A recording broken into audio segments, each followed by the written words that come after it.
And one final question. This is going to be a question that is asked to everyone that appears on this podcast. If you could take an NPC out for the day, or on a date, however you want to do this for an activity, who would it be? Execute them. No. Who would it be, and what would you do? Oh man, dude, this is a question of all time. I can't believe you just dropped this on me out of nowhere. Welcome to Side Quests and Save Points, the RPG podcast where we deep dive into MMOs, RPGs, and everything in between. I'm your host, Chef Monkey, and today's episode is going to be a special one. Joining me is Rin. He is a Twitch partner, a Capcom creator, and not to mention a high-end raider of Final Fantasy XIV. If you're into Monster Hunter, Final Fantasy XIV, or RPGs in general, you've likely seen his incredible content. We're going to be talking about his history with RPGs and MMOs, his love for the Monster Hunter series, and even take a step back to discuss the genre as a whole. Of course, we'll also be touching on his content creation journey, what it's like to be a Twitch partner, and work with various companies like Capcom. So let's grab your potions, sharpen your weapons, and let's get started. Welcome, Rin. How are you doing today? I'm doing great, thanks. We actually just wrapped up a little bit of a stream earlier today where we were playing Monster Hunter, as you would have noted. So if you would like just to take a quick moment, introduce yourself as a person, we'll touch on everything that you do shortly, but if you'd just like to let people know who you are and just give them like your earliest gaming memory. Sure. So, hi, I'm Rin. I am a husband, I am a father, and I have 3 puppies, all that are very wonderful, and I love them very much. I've been gaming since I was a baby. Like, one of my earliest memories is doing the Little Big World in Mario, like Super Mario Brothers 3 on the NES. And I remember my older brother was playing the game, and my mom wanted him to give me a turn, but I was a kid. I was like 3 or 4, but this memory will stick with me, which is crazy because usually don't remember memories from that young. And I was able to get through the level, and it was so cool. And just after that, it was game after game after game, all the generations. Like, I had a Super Nintendo, a Nintendo 64, all the way through all the Nintendos, all the PlayStations. My brother got the PlayStations until eventually I got a PS2 for my birthday with Kingdom Hearts, and that was it. I was done. I wasn't too big into being an RPG-focused player then, but Kingdom Hearts just affected my life so much that after that, I'm like, I'm playing every Final Fantasy. I'm playing everything. I got my hands on Chrono Trigger. I got my hands on Final Fantasy IV. Like, it was done. So that would be the game that you would say kickstarted your love for the RPG series. That'd be the maybe not the game that you now favorite the most, but it's definitely the one that had the longest impact due to the Sora. butterfly effect. Sora. It was just on an adventure to get his friends back and helping people along the way. Yeah. How could you not love it? It had Final Fantasy characters. It had amazing music. The score was beautiful. And it had Disney characters, right? Like, come on. So how would you say you viewed that? Because obviously most people who've played Kingdom Hearts played Final Fantasy first. How did it feel going from Kingdom Hearts to Final Fantasy and seeing the characters the opposite way round? Interesting point there. I did play Final Fantasy 1 when I was very, very, very little, but I did not know what I was doing, right? So I did play Final Fantasy first. And then when Kingdom Hearts had come out, I had already played Final Fantasy 8 because I was really into wrestling games. And the local pawn shop had a wrestling game, and I picked up, it was like SmackDown Know Your Role or something. And it was broken. It didn't work. So we took it back, and my mom gave them hell. And they were like, well, the only other game we have for the PlayStation right now is this game. It's Final Fantasy VIII. And I was like, all right, I'll try that. And I remember I went home, I booted it up. I was listening to System of a Down had just released Toxicity, and that was it. I loved that game so much. I poured so much time into that game, but I wasn't quite like I want to play a bunch of RPGs yet. Kingdom Hearts was what did it for me. But I had familiarity when we saw, I was like, that's not Leon, that's Squall. Like, what are you doing?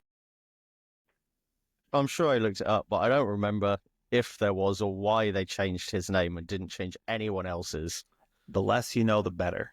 Yes, I know there is opening up that fandom is just a whole worm of content that is just mind-boggling. I think Kingdom Hearts makes sense if you don't want to dive into it too deeply, and the more you dive into it, then the more lost you get, and then you come around the other side and you're like, okay, it all makes sense again. Yep. very similar to one of my first memories gaming. Must have been 2000-ish because Linkin Park's Hybrid Theory album had just come out. Ooh, very good album. And all I remember is that Christmas is I got the Hybrid Theory music CD for Christmas.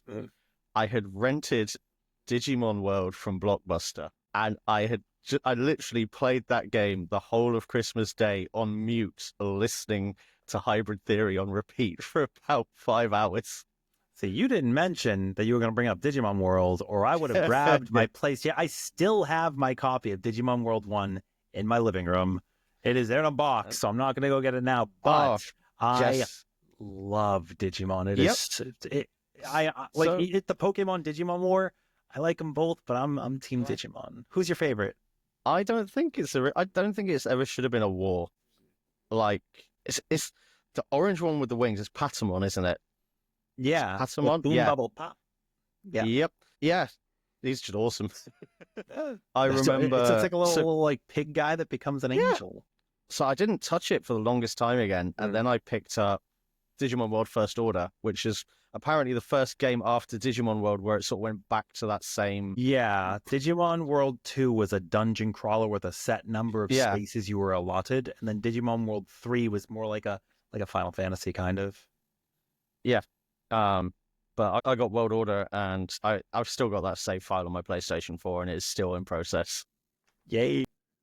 Yeah, so that's sort of your first introduction to gaming. So we've talked about your first RPGs that you played. What was your first MMO?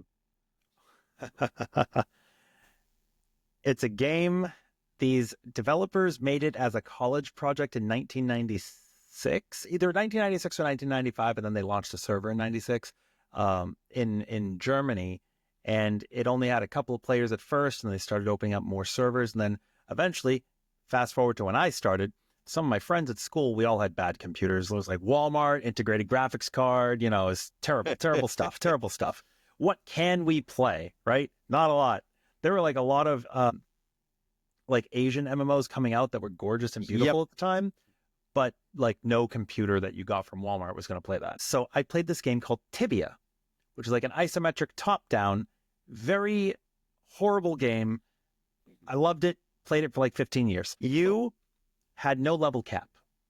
You had no skill level cap. Think of it like RuneScape, but forever. Yep. And I have Mm-hmm. just brought it up on Google, and they've done a massive summer update for 2024. It's still going strong. And they're introducing a new job this year, which is the first time they've ever done that ever. Like there was only 4, so they're vocations, but they were basically jobs. You had the paladin, which is your archer. You had the sorcerer, which is what you think. You had the knight, which is what you think. And you had the druid, which is like sort of your healer, but also like earth magic. And as you leveled up, your character got physically faster. So like higher level characters were able to get places more easily. And it was all open world combat. And there were like safe zones you can go in, but not if you had attacked people. And if you attacked them, you got skulls, and then you couldn't log out of the game for a certain amount of time. Like you would be punished for PvPing if you were the one who initiated, then not punished if you didn't. And when you died, you lost your backpack with all of your inventory.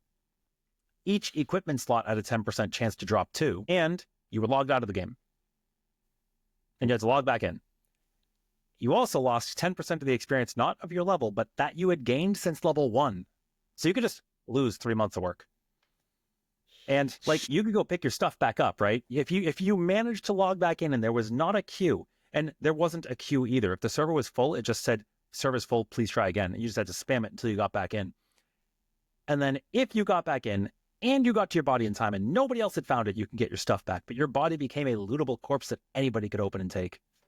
It was so bad. Very bad for your mental. Guessing this is probably going to be one of the first full loot RPG MMOs then.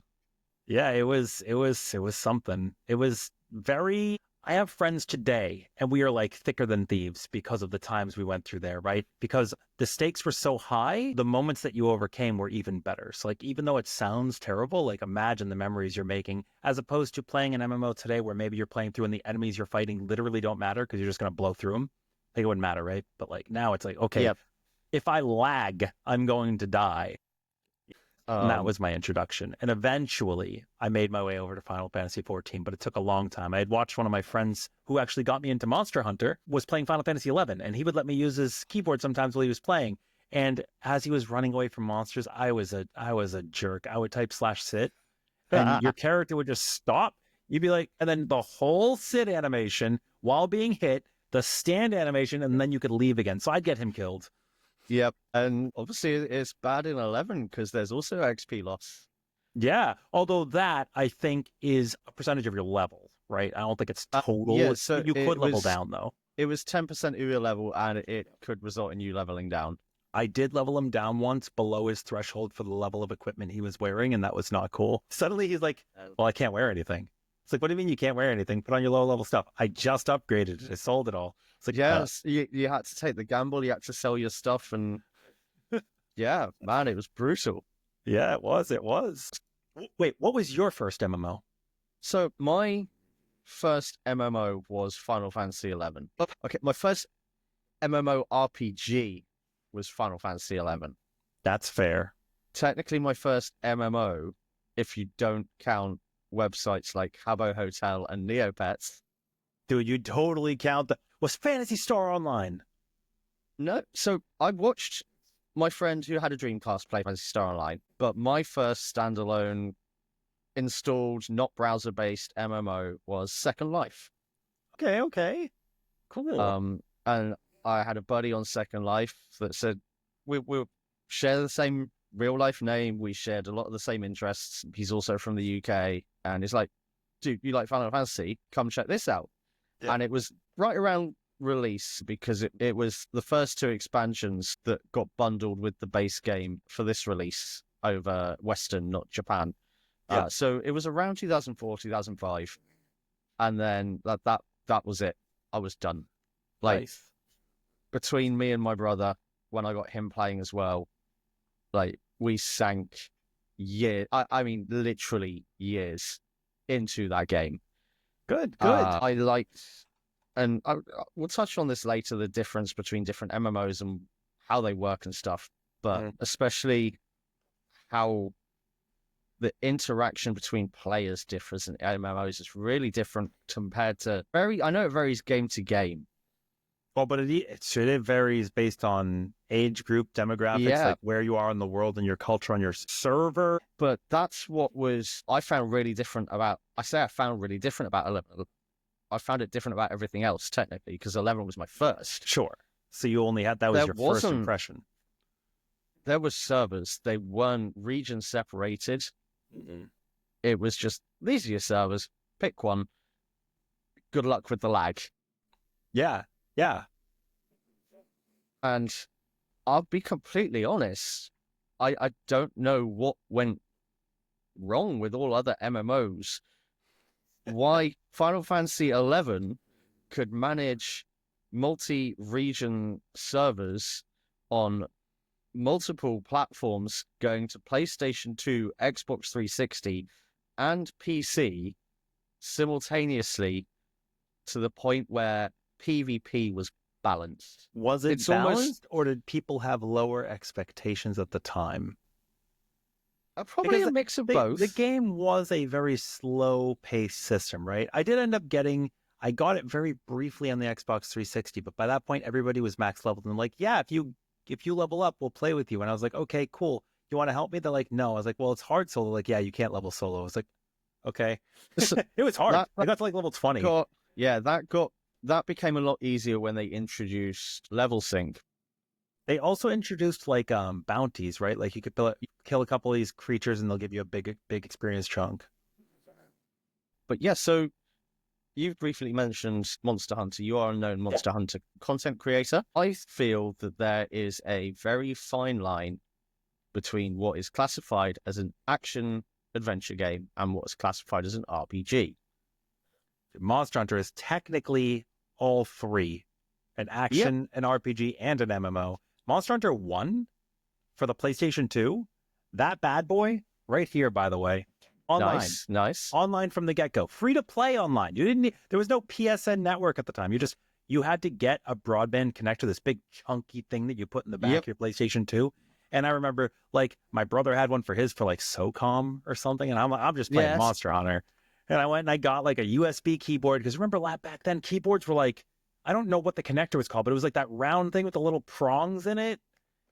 Yeah. It was like a very strange connector. And I had to go get a USB keyboard so I could plug it into the PlayStation and actually play and talk to people. And I put like 5,000 or 6,000 hours into Monster Hunter 1.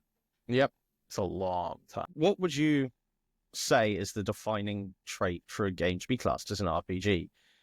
So in my opinion, it comes down to like, are there levels and are there stats? Sure. Not the story narrative? See, yes and no, because obviously RPG, role-playing game, you are playing the role of someone. Sure. That could classify as quite a lot of games. Mario, you are playing the role of Mario. Yeah, that's true.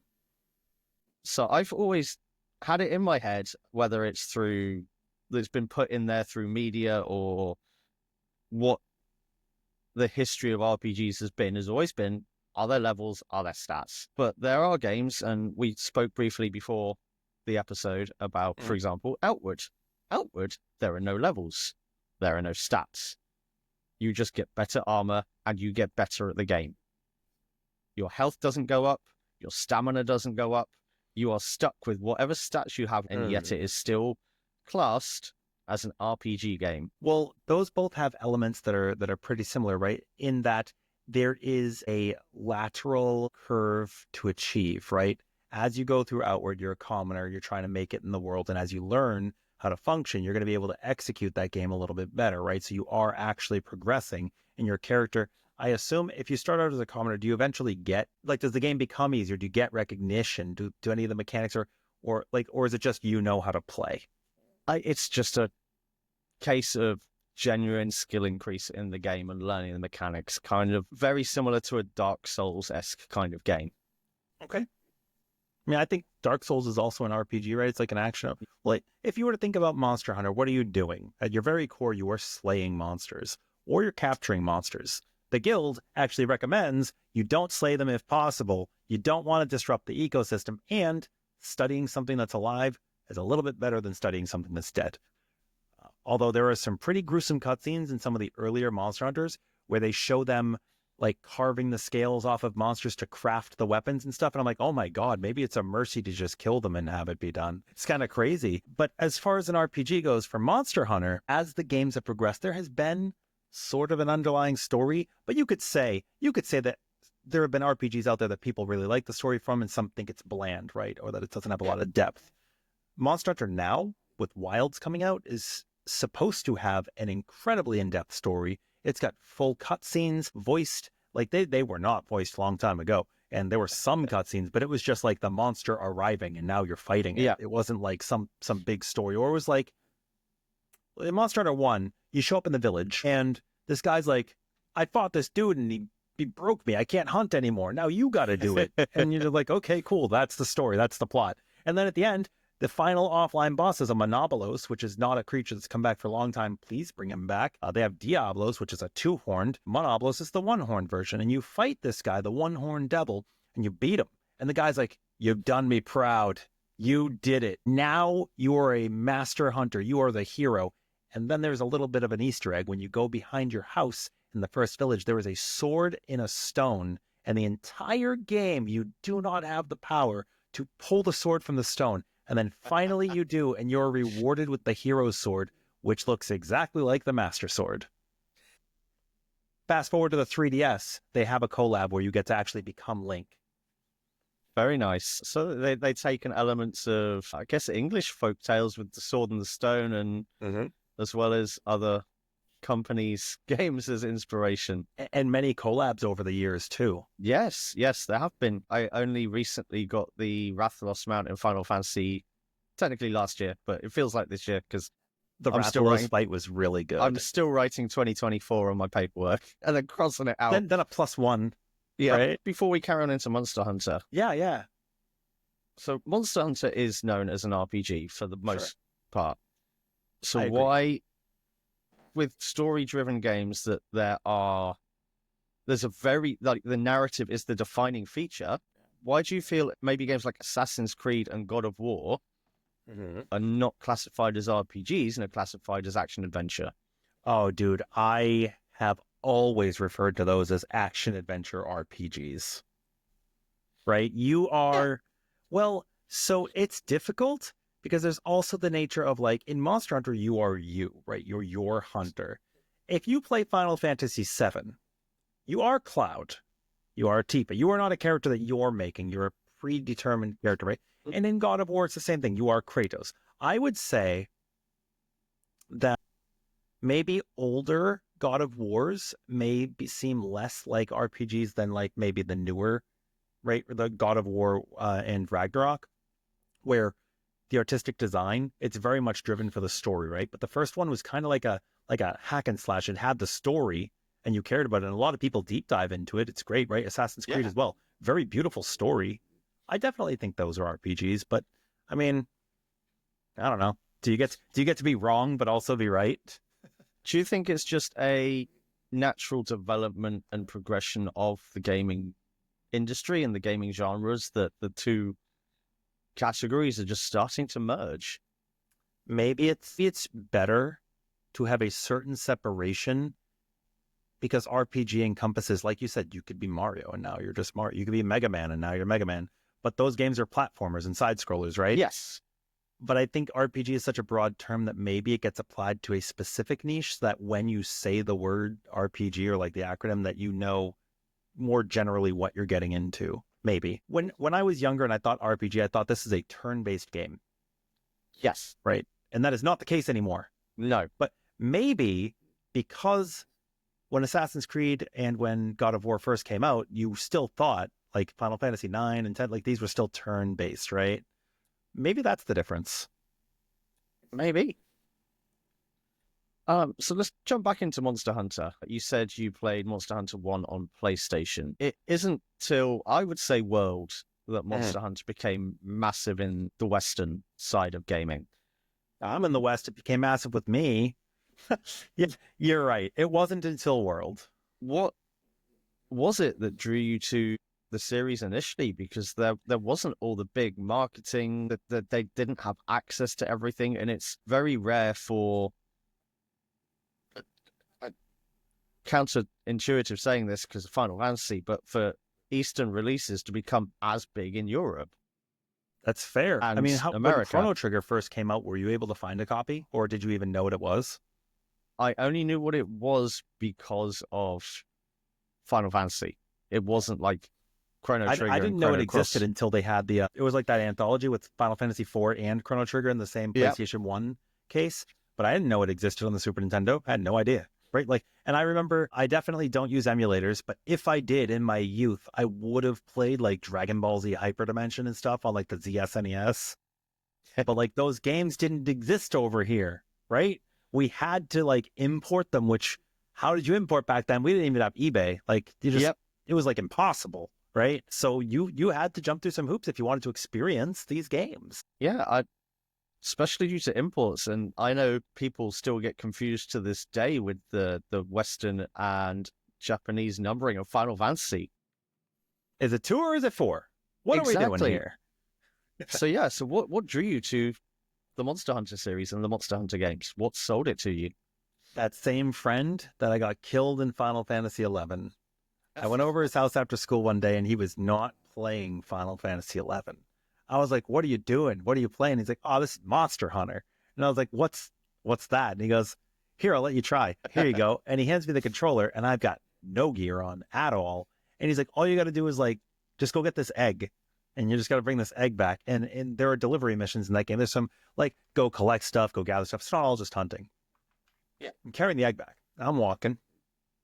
And then down swoops this guy out of the sky. And he just has my number. He knocks my butt on the ground and I drop the egg. And then I immediately want to fight him because I'm like, I have a giant sword on my back. This is a monster. I'm going to fight this boss. And he kills me.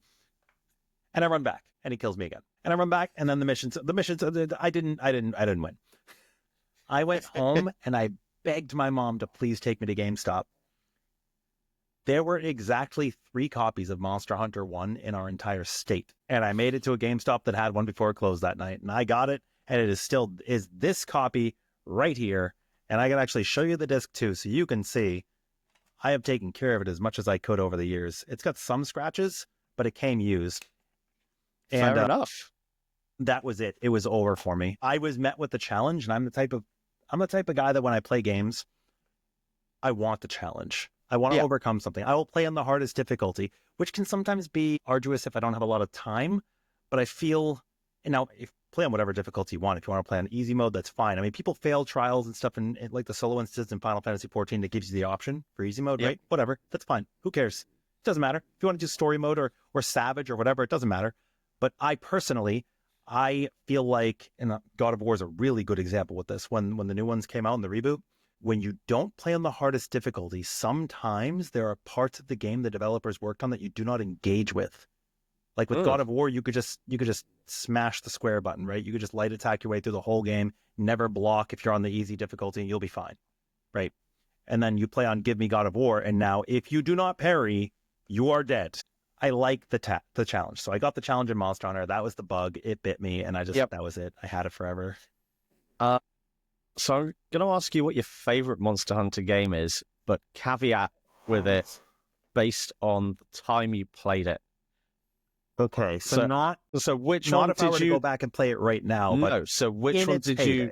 Yeah, in its heyday, which one would you classify as your favorite, and why? God damn! Also, for those of you who don't know, this is a monster for Monster Hunter. Voted the #1 most popular monster in all of Monster Hunter. Big Daddy's an ogre who was actually on the PS3. So you ask these questions as if I don't just have all the games ready. Don't ask me why I have 2 copies of this one. This game. So Monster Hunter Tri came out on the Wii, if you remember. That was when it first kind of got a commercial here in the West. We actually got to see like promotion over here in the West, but it didn't really pick up. But I think the Wii just tried to push for everything. They were doing so much ambitious stuff. And there was underwater combat. People hated that. People hated underwater combat. And because the devs made the weapons work like they might underwater. So you're swinging a giant greatsword and you started doing some twirls that you didn't control your character until you were done. So underwater, I used a lance because the lance acted like a torpedo and it was really Makes strong. sense. Every other weapon was horrible underwater, but there was underwater combat. And then the PSP got Monster Hunter Portable 3rd, which then also got HD remixed for the PlayStation 3. I had both. That game was so gorgeous and beautiful. I must have sunk 6,000 or 7,000 hours into that game. Now, unlike Monster Hunter 1, where I had 6 different characters that are all like 999, that's how I was able to know how many hours I had on that game. This one was just the one character, so you had to keep track, because after 999, it stops. But I think, sorry, it's a big tangent here. It's a very difficult question you're asking me. Yep. Because Monster Hunter Freedom for the PSP was so good. Freedom 2 was also really good. They introduced new weapons and started having cutscenes that were cool. And then Freedom Unite came out on the PSP, and that game was gorgeous because I would get to play it on my breaks. I remember I was working at like Dunkin' Donuts, and like during breaks, I'm like, I don't know, I'm going to do Monster Hunter. That was cool. And that game was like a culmination of the first generation and the second generation. Like Unite was like, this is everything put into one. And then the 3rd gen had the culmination in Portable 3rd. And then the 4th gen had Generations Ultimate, which I actually didn't get to play until I came back to it after Rise and World. But I think Rise, World, and Generations Ultimate suffered. They got a bad rep from me. I cannot judge them fairly because I played each of them while I was actively raiding in Final Fantasy XIV, and I was so enamored and engrossed in 14. Like when you're first, like nowadays there's a lot of hostility and people are disliking the game, but I feel like they're disliking it because it's repetitive, but that's what they loved in the first place. So all the new players are loving that, and that was me back then. So I was all 14, and I still played Monster Hunter because I love Monster Hunter, but like, you're like a new raid. Yeah, you're like, there's a patch next week. I'm like, all right, Monster Hunter, like there's a patch next week. You gotta wait 7 or 8 weeks because you don't finish it all at once, right?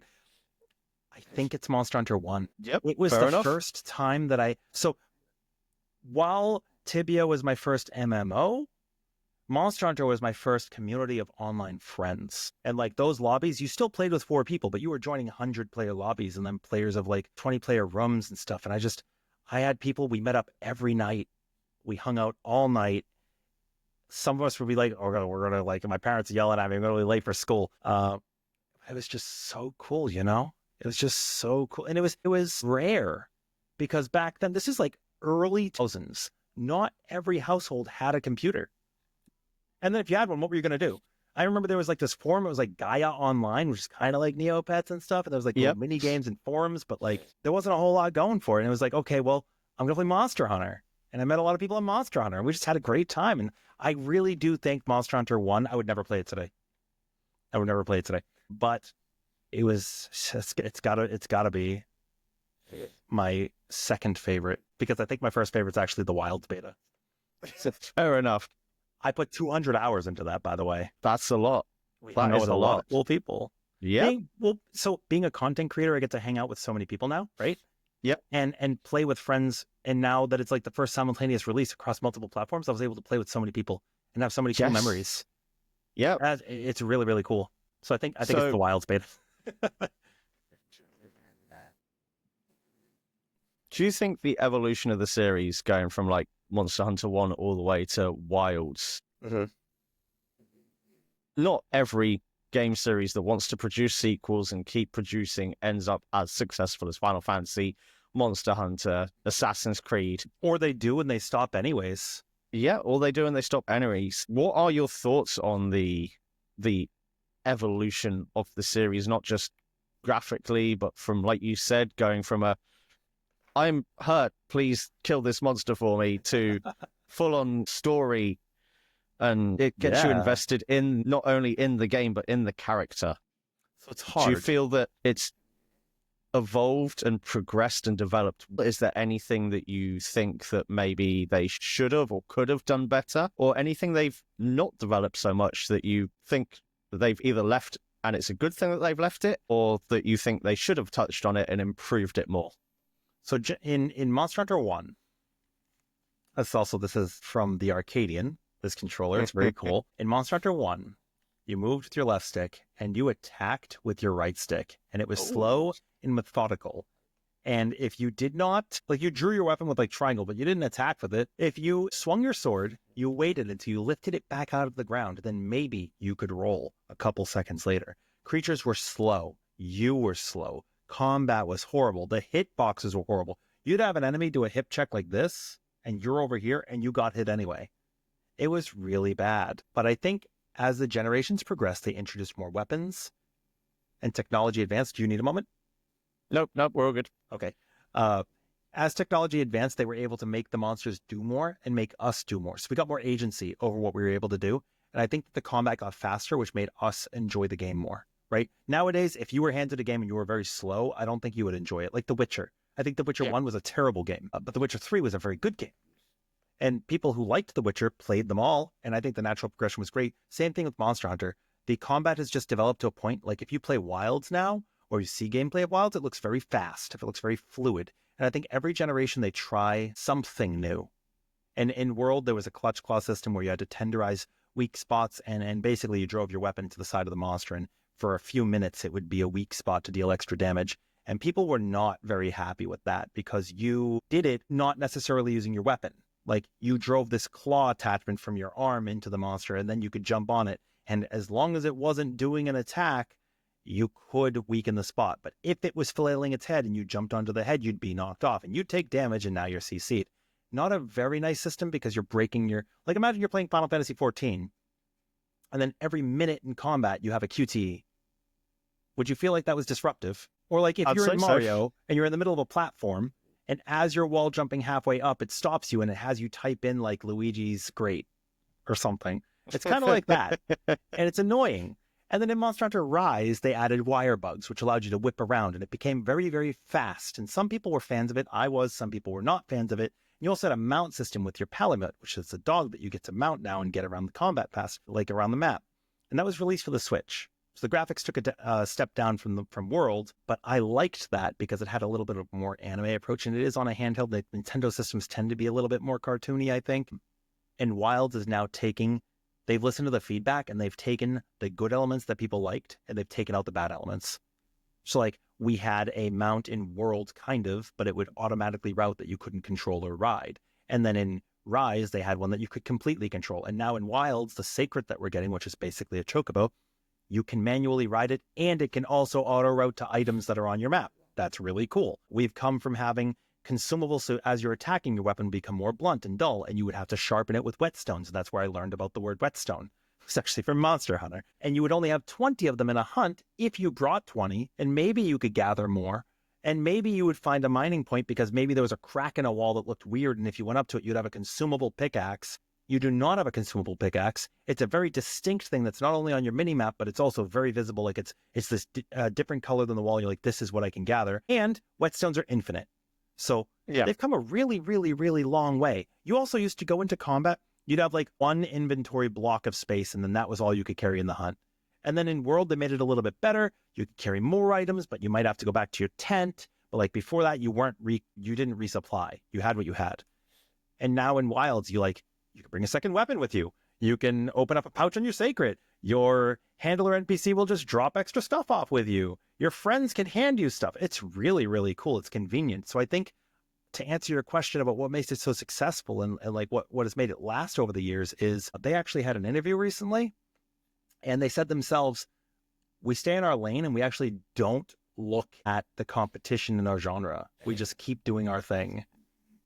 Fair enough. And it works, right? Like, sure, they have negative feedback, but they listen to that feedback and they want that feedback so they can make changes. I mean, even so from the Wilds beta, now keep in mind, they've been working on this game for a couple of years, right?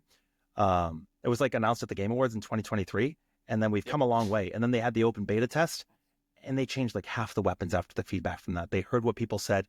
There was like no hit stop, which for people who don't know, hit stop is like when you go to attack and it's like, you like feel it go through, versus something very floaty like Kingdom Hearts combat where Sora's just going through the air and it does these like slash in his sword, well, his keyblade, but it doesn't really look like it's making an effect. They made the weapons look like that in Wilds because people complained that World felt too slow. And what new hunters didn't realize is that your combat wasn't slow, it was just impactful, right? And so they had the first beta test, people like, this sucks. What happened? My attacks feel weak. And now they added it all back in. They're like, all right, good, because we wanted it in the first place, was what they were said. They were like, we changed it because you didn't like it. We're happy to put it back. And then they did. And then some of the weapons, like some of these mains were like, look, we love this weapon. It doesn't do this. It's like if you were playing Astrologian in 14 and you were like, I want my card system back. And I'm like, okay, we'll give you the card system back. That's what happened with Insect Glaive. People like, I liked jumping through the air. Like, okay, we'll give you more air combat. And like Lance received so many changes to be able to reposition and move around. And then people were like, we thought we wanted this, but we don't. We actually just like the methodical pace of Lance. So like, okay, we'll change it back again, but we need time. So like even in the most recent review builds, it's not completely changed again until full release. So like they really do care, right? Like, I doubt they had that planned. And they've, had to go back. And I mean, if they're listening to the feedback that late on, the release is what, 8 days away at this point? Yeah, 8 days away. And this feedback is in like the last, like, I don't know, 3 months, which in the development world is not a lot of time. Yeah. So with Wilds coming out, just for anyone that is listening, and it's their first Monster Hunter game or their first Monster Hunter game since World, any tips or starting advice for people that want to just really get to grips and get into this game? Yeah. Combat tips or just anything in general so before we move on. There's like a mini quiz where like they're like, do you know what weapon you want? And you either you know what you want or you don't. And they'll ask a few questions about what you like, and they're like, maybe try this weapon. Try them all. Like, take that quiz, pick the first weapon. If you feel overwhelmed, just whatever. Every single weapon is very viable this time around. If you find yourself getting hit a lot, maybe you want a weapon that can guard, right? If you find yourself trying to get out of the way a lot, maybe not use a slow weapon so you can dodge, because something like the dual blades is very fast. Sword and shield is very fast, and it can guard, and it can do a lot of damage, so maybe that's perfect for you. Pick up everything you see. So like, first, just try a weapon. Doesn't matter. Try it. Pick up everything you see. You never know what's going to be useful. And your inventory at the camp is infinite. So if you just store everything, it's fine. Whatever. You might need it later. And it's okay to fail. That's like the biggest point. Sometimes people think they're going to run into like elitists and toxic people. But Monster Hunter Wilds is doing something that's so exceptional where you are going to be able to bring NPCs with you. So like you'll start a mission and you shoot an SOS flare, and you could change your settings so that only NPCs join you. So now you're not going to be judged, right? Who cares? And if the NPCs die, it doesn't cost you anything. You could fail 3 times in a hunt, and you're fine. The monster's still healthy. So I think my biggest piece of advice is like, it's all right. It's all right to fail. You're going to. I can tell you right now, you're going to. Something like Monster Hunter did not become successful because the monsters were easy, right? It became successful because they were difficult. Like every encounter is a boss fight. Like if you've ever watched Monster Hunter footage, they kind of look like it's like a mini boss from Elden Ring or Dark Souls or something, right? Like there is combat, there is telegraphs. Even the Rathalos fight in 14, I think, gave people trouble, right? Where there was no cast bars now because they tried to make it authentic. It's a really good game. I'm very passionate about it. Just give it a try and don't have any expectations of trying to be as good as the speedrunners or like the people who have been playing it for 20 years. Like you're not going to be right off the bat, and that's okay. Yep. I'm going to give it a try, and I guarantee I'm going to fail multiple times. Although I'm glad you've said they've introduced more aerial combat into the insect glaive, because that was my weapon of choice. Really? I really liked it in World. I mean, I didn't complete the game. I didn't get very far, but it's the weapon that I enjoyed the most. There was a piece of feedback for the insect glaive that they explicitly said, we're not going to do what you guys want. And that is why this controller is the best. You see the 2 buttons on the back? Yep. Custom controllers can have bumpers. When you're playing Insect Glaive now, you have a charged attack, but you have to be charging it while you're doing your other attacks, and then release after you do a certain attack. This, while moving around, can be very difficult. This is very easy. So I have mapped this button to be my hold circle, and that is the biggest complaint. And the solution that everybody I've talked to has said is they have a controller that has a customizable button that they make that button. But the devs are like, we know that it's wonky, we know that it's difficult to execute, but we want you to have something difficult to execute. Fair enough. I'm paraphrasing there, but basically they were like, look, there's this added layer of difficulty and you're rewarded because Insect Glaive has potentially like the highest damage cap right now if you could play it properly. So of course they're going to want you to feel the reward. Like if it just was easy and it did the most damage, everybody would play it, right? Yeah.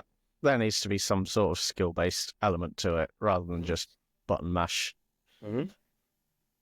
Well, you said that you not struggled, but a lot of your time that you probably would have spent playing World was spent raiding in 14. That's true.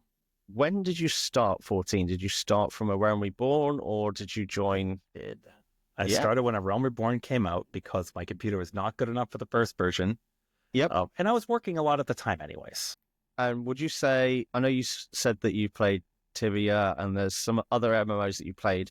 Would you say played something like 200 or something MMOs. Yep. There's a long list. Would you say that Final Fantasy XIV is probably the one that you've now spent the most time in, or at least appreciate the most? Yeah, absolutely. I mean, I played Tibia for like 15 years, but it wasn't like I was playing 24 hours a day, right? Yeah. But I think my main character on 14, now keep in mind, you could have more than, I have all kinds of alts, like we have a Kronk character and stuff, we have all sorts of stuff, right? But like, I think my character on Final Fantasy for just Rin has like 1,900 days of playtime. And that is including 24-hour days when you do your playtime there. So 14 is probably the one that I've played absolutely the most. It's been, 12 years now almost? Yep.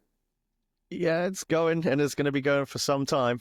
I believe it. Like if 11 is still live service today, think of what 14 is going to do. That is my only complaint. I wish they would bundle the subscriptions. Yeah.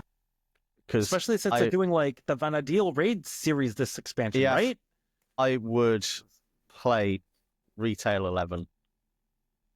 I might not enjoy it as much as I did in my, like, when it was fresh and new, but it would give me something to do between patches. You would appreciate it because you know there's something that you're going to get to, right? Like now that they've started giving 14 players lore. I mean, it's not the first collab we've had. We had an 11 collab before. We've had like Shantoto and stuff show up, but then you get to see that character and you're like, it's the character. Yeah, like, I recognize this one. So I did do a boss prediction. Yeah, for the raid we just got. The raid. Well, I've done it for all 3. Okay. Did you predict the Archangels in the first raid series, like in the first set? I thought they were going to be at the end. So I did predict them. I don't think it was that raid. because I broke it down to, well, it's going to be the first 3 expansions. Yeah. The base game, Chains of Promethea in the first. So there's the base game, then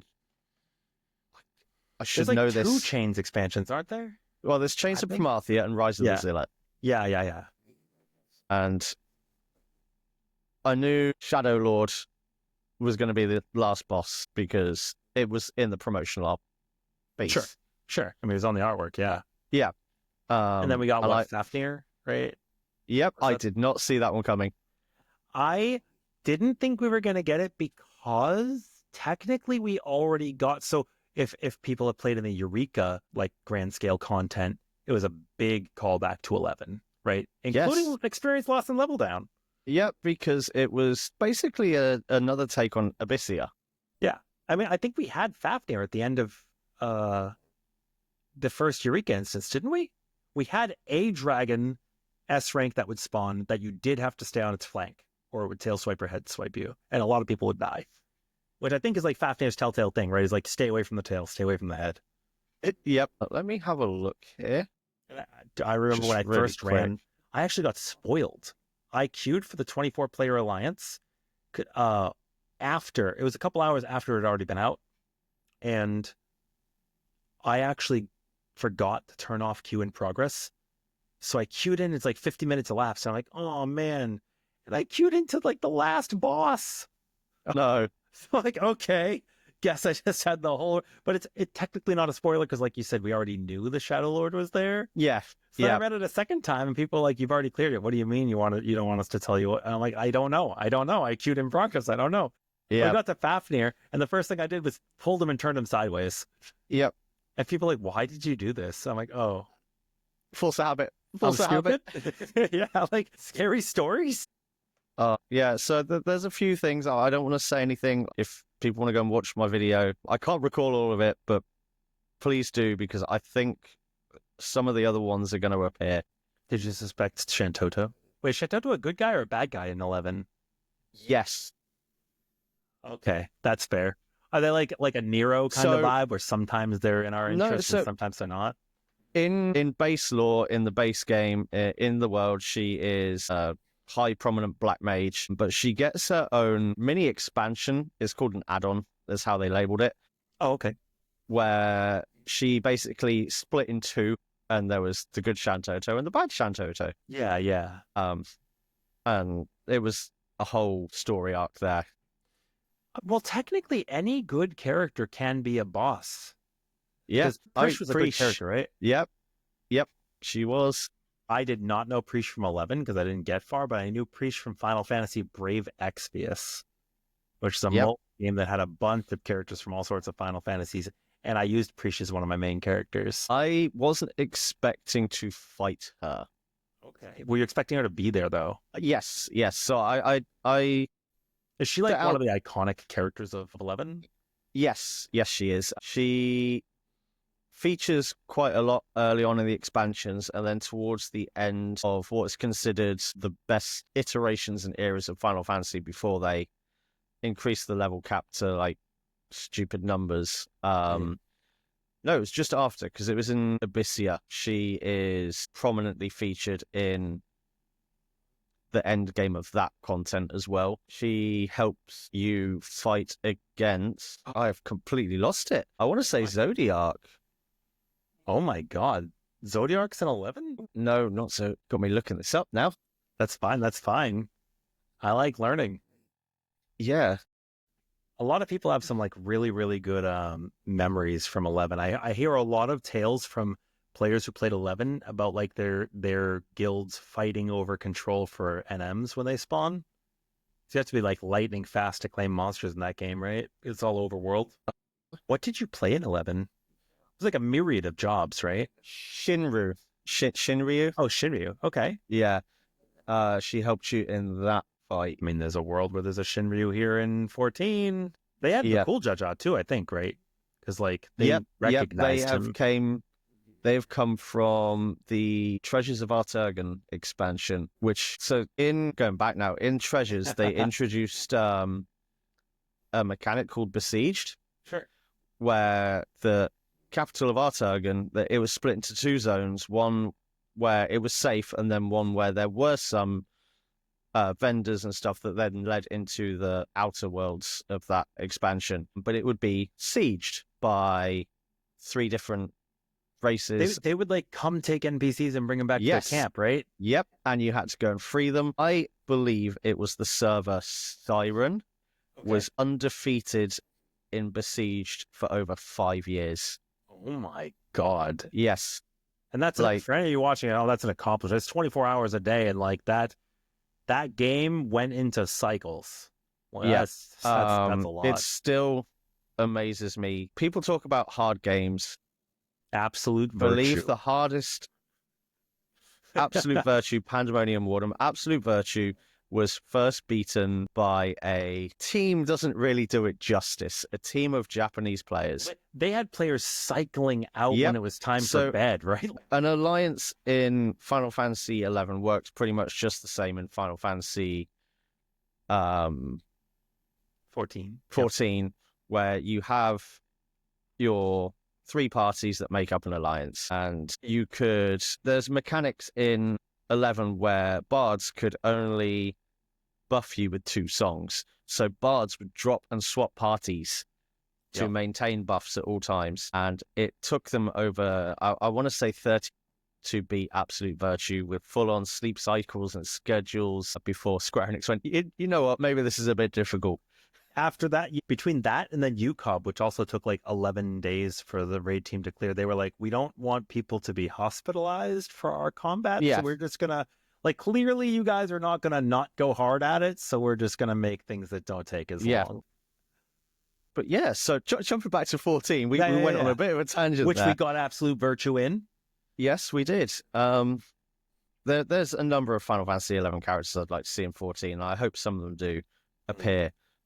But your progression from A Realm Reborn to Heavensward and throughout, something I bring up every time I talk to people who play the game, what do you think of how do you think they handled the voice actor transition from A Realm Reborn to Heavensward? Oh, it didn't matter for me because I was all about Estinian. I think the voice acting was great in all the games, and when the voice actors change, I didn't necessarily look into why or anything, but I am not always a tank. Yeah, go ahead. I am still salty that they got he is my favorite voice actor, hands down, that they got rid of Gideon Emery for Balthier's voice actor in Final Fantasy XII for Orianja. And I could have forgiven them, but when they had the 12, I do think the voice acting now sounds better, but that might be due to direction. I would have forgiven them if they brought him back when they did the whole Return to Ivalice. They still can. They can bring back someone else. But they brought back Fran. They brought back other people. He should have been there. So they have lined up a scenario where we do meet more characters there, right? Because basically the judges are high-ranking Garlean officers. So yes. There's no telling that we can't just show up on the shores there at some point. You know, we'll see. Yep. But yeah, I think that the voice acting was pretty good. But I started A Realm Reborn as a Dragoon, so in my job quests I got to meet Estinian, and then in Heavensward was all about Estinian. Yes. So I was completely engrossed. I was like, yes, give me more. He is so cool. So what is your job progression per expansion? I leveled up a tank in Heavensward because, so back in A Realm Reborn, new players aren't going to know this, but you had to have certain jobs at certain levels to even be able to unlock. You would start as your class. You're like, okay, I'm an archer. I want to become a bard. Okay, well, great. Now go level up this other job before you can do that, right? Yep. I want to be a paladin. Yep. Great. Is your conjurer level 15 yet? No, come back. You need to have base understandings of other jobs. So I had those leveled to the bare minimums, which is just fake grinding. But in Heavensward, I got to a point where I didn't want to wait 55 minutes for a dungeon anymore for an expert. Yep. So I leveled the tank, which is warrior, because it was either warrior, dark knight, or paladin. Paladin was basically really trash. And what I mean by that is not only was it bad at endgame content, but it was very boring to level up. You had 2 buttons for the first 50 levels and no AoE. You had an AoE enmity generator flash, but that was it. So it was really bad. So I leveled the warrior. At the end of Heaven's Ward, one of my friends messaged me, was like, do you know a warrior? Like, do you know any, basically they wanted a warrior. Like, do you know any tanks that are looking for a group? And I'm like, no, I don't know any right now. And they're like, do you tank? And I'm like, I can tank expert dungeons. Like, all right, try out for our group. And I'm like, because like we're going to world race next year. And I'm like, so I tried it. And we went into the Alexander raid series, and I immediately banged out like 99th percentiles on every fight. And I was like, oh my God. And I'm I good at felt this. tanky, and I was mitigating properly. And dude, they made me main tank everything. And I mean, even forced tank swaps, we like found a way for me to survive the damage. And I just fell in love. That was it, period. Like that. Yep. It's like, you know, I found the warrior in me. It was my dog's best friend. My puppy's over there, so I'll just show this. I got this little job spot. It's beautiful. I love warrior. Over time, I started learning the other tanks because I'm like, okay, I want to be able to play them all because warrior might not be good forever. But for Stormblood, it was perfect.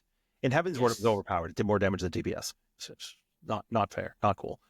And then FanFest happened, where they announced Shadowbringers. And I was at that FanFest. Earlier, I told you that the first real Final Fantasy that I remembered playing through was Final Fantasy VIII. So when they announced Gunbreaker, they didn't even have to. I saw Thancred and I'm like, this is it. This is Gunbreaker. And I'm like, I am going to play Gunbreaker. It is my job. I will be the Gunbreaker, even if it is the worst tank in the entire game. And then it wasn't. And then I was. That first raid, Eden's Gate, I made a lot of resources. That's when I became a mentor on the balance for Gunbreaker. And I was like the guy that people came to for rotations and everything, because I started thinking outside the box and kind of optimizing and changing skill speeds and stuff. I did a lot of the groundwork for that job. Nowadays, it's not so tough. I think it's very easy to understand. There's a lot of really good tanks out there, a lot of really, really, really talented players and a lot of knowledge. But back then there was not, and people thought that Gunbreaker was really weak, and I'm like, I'll prove you wrong. It's very tanky. It does a lot of damage. And I competed in the Race to World First with it. That tier, we came in 16th, but we were like world third for Voidwalker, which was pretty cool. We lost all our time. Nice. And thank you. And then, we started I came in T. I was actually the first Gunbreaker in the entire world to beat T. That was really, really cool. That was really nice. And we were like fifth place for that one. But it was overall, I had a very pleasant experience in playing Gunbreaker. And then over the course of Shadowbringers, I want to learn a little bit of everything. I learned healing. I learned some DPS. And I'm like, okay, now I feel like I can actually play a little bit of everything. Because when I'm teaching people, and this is around the time now I'm starting to become like a Twitch partner. I'm streaming more Final Fantasies, like my main source of like what I'm doing with my day, and people want to learn. And like, do you know Bard? And I'm like, it shoots arrows. So like, do you know Astrologian? I'm like, throws cards. I'm like, I want to know these things. So I started learning, right? So I started learning them. And I kind of started feeling it out at the end of Stormblood, but I wasn't really ready yet. And then in Shadowbringers, I was really ready to start learning a little bit of everything. And then in Eden's Promise, I actually raced to world first on White Mage, which was crazy because we just couldn't find a tank. And so I'm like, okay, I'll heal. That was really cool. And then just ever since then, I've played tank in every race. I was on Warrior in the world's first Baldesian Arsenal and Warrior in the world's first Bozcha.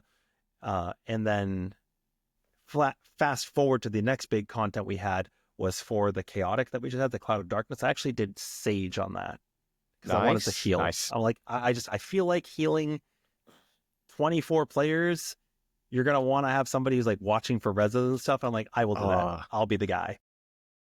That's going to lead into something else in just a second. But you were just talking about high tier raiding, end content. Yep. How have you... There's going to be 3 questions in one here, so feel free to answer them in any order. Okay. What keeps you coming back to high-end content? What is your favorite raid tier or fight in 14?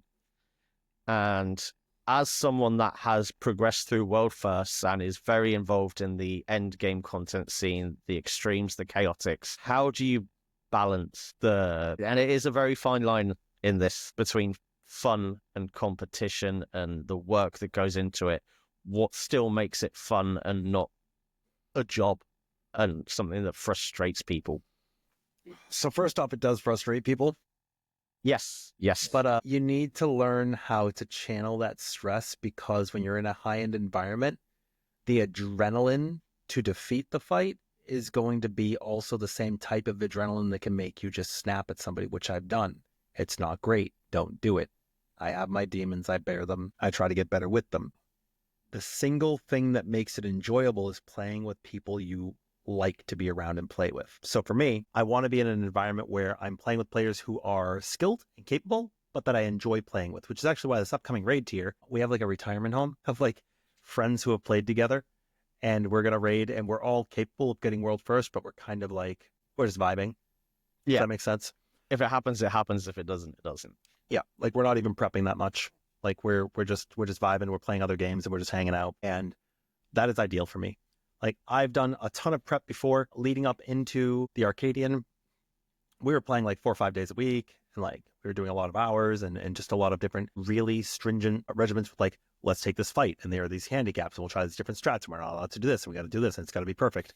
And that was really fun too, because I enjoyed the company of the players we were prepping with. But then there were other groups that I played with where like I should have just probably not raided with them in the first place, because I could tell the vibes were off. But then we were like, yeah, we could probably make this work, and then we didn't. And people are like, you know, sometimes you're just incompatible with people, and it results in either one person or both people losing their cool or being offensive, and that sucks. So I have been world racing since the beginning of Stormblood. It's a long time. Actually, thinking back on it now, because UCOP came out in 2017, which means that Delta Escape came out in 2017. So I've been doing it for 8 years. It's a long time. Yep. Very long. Oh, God, I'm so old. Yep. You and me both. But yeah, I think definitely the thing that makes it the most fun for me, well, the reason I want to do it in the first place is I like competition. And I like it. That doesn't mean competing against other teams necessarily. I am Competing with yourself. I'm competing with the developers made for me, right? Yes. So like when you play an RPG on the hardest setting, it's the same thing. The developers have made this fight, and they don't do public test realms. For those of you who haven't done the high end already, there's no like test realms like WoW where you actually like know a little bit going into it. You don't. You don't know anything going into it. You know story mode when it unlocks, but like sometimes for a long time it was the same day as Savage. So you drilled through the 4 fights, then you went right into Savage. But now they give us a little buffer, right? Yep.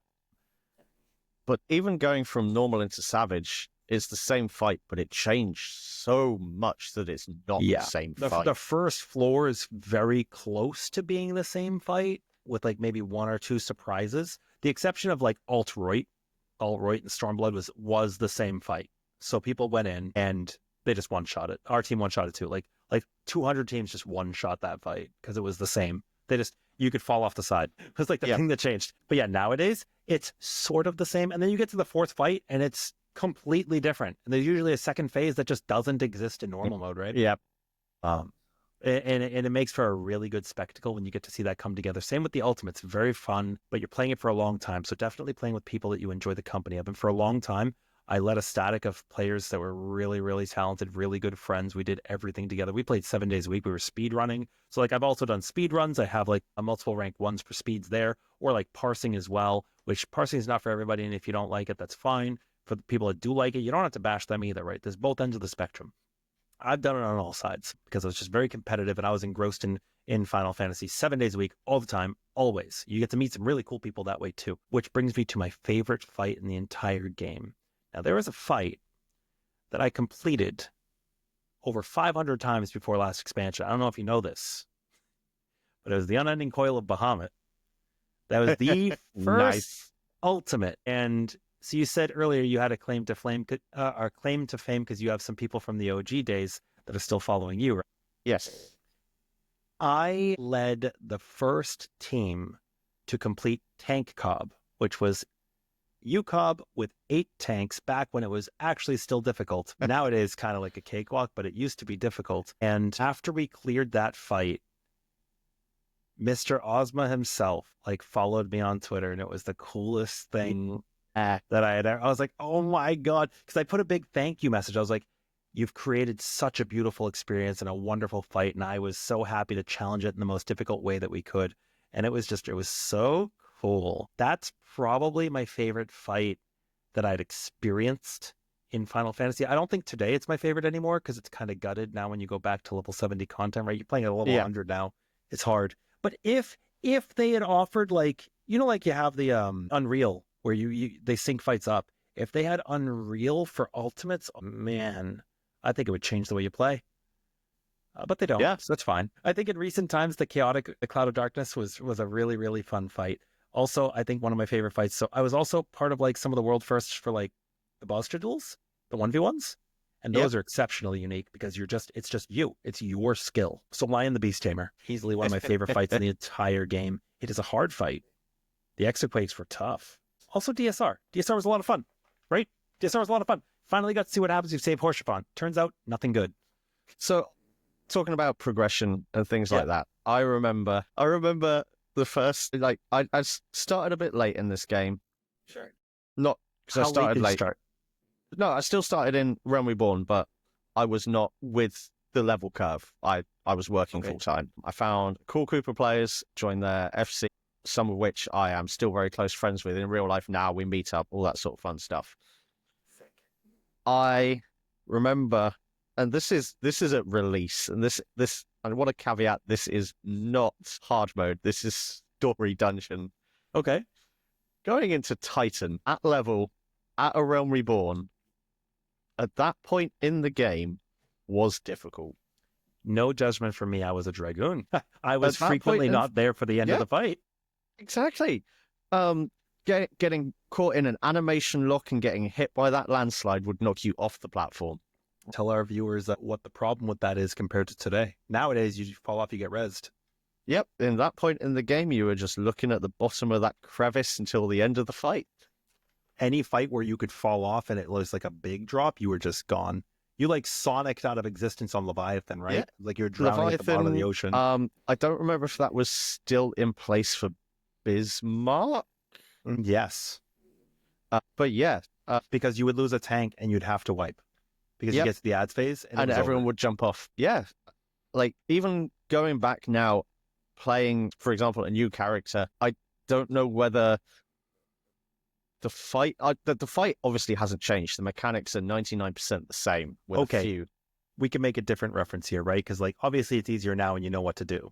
Yes. And the network has changed, right? Back then, server ticks updated at a longer interval than they do now. Yep. So you would get out of an AoE, but the game wouldn't have sent the packet yet. Yes. So the game has gotten easier. That was so infuriating. That and the point. Do you remember the Temple of Karn? Yes. Did you have a hard time with that too? Not so much that. More. What's the one with all the poisons? You mean with the dragon? Yeah. Well, there's two. There's one where you move really slow through the 1,000 miles of Totorak, and then there was one. Yeah, that one was horrible. Yep. But also that fight, Titan was balanced for that iteration of the game. Correct. Jobs have updated. Abilities have been replaced. Abilities have been removed. Abilities have been made more powerful We have ways to resist knockback. Yes, sometimes they don't work, which is totally not user error. That's true. Sometimes they do. But how do you feel that, just before we move on to the story aspect of the game, Sure. How do you feel the fights have improved and just changed mechanics? Like, it's tough. Quick maths meme that went down. So you can't, there are quotes from the devs that you cannot use. And one quote is that fights are never designed to have sprint or anti-knockback in mind. But this was around the time when, you remember you would sprint and you just lose all your TP. TP was a resource for us to use our skills. We don't have that anymore. But like it existed in 11, it existed in 14. And you would sprint and you would get X number of seconds based on the per 100 TP that you utilized. Yep. And then you were bottomed out. And that was it.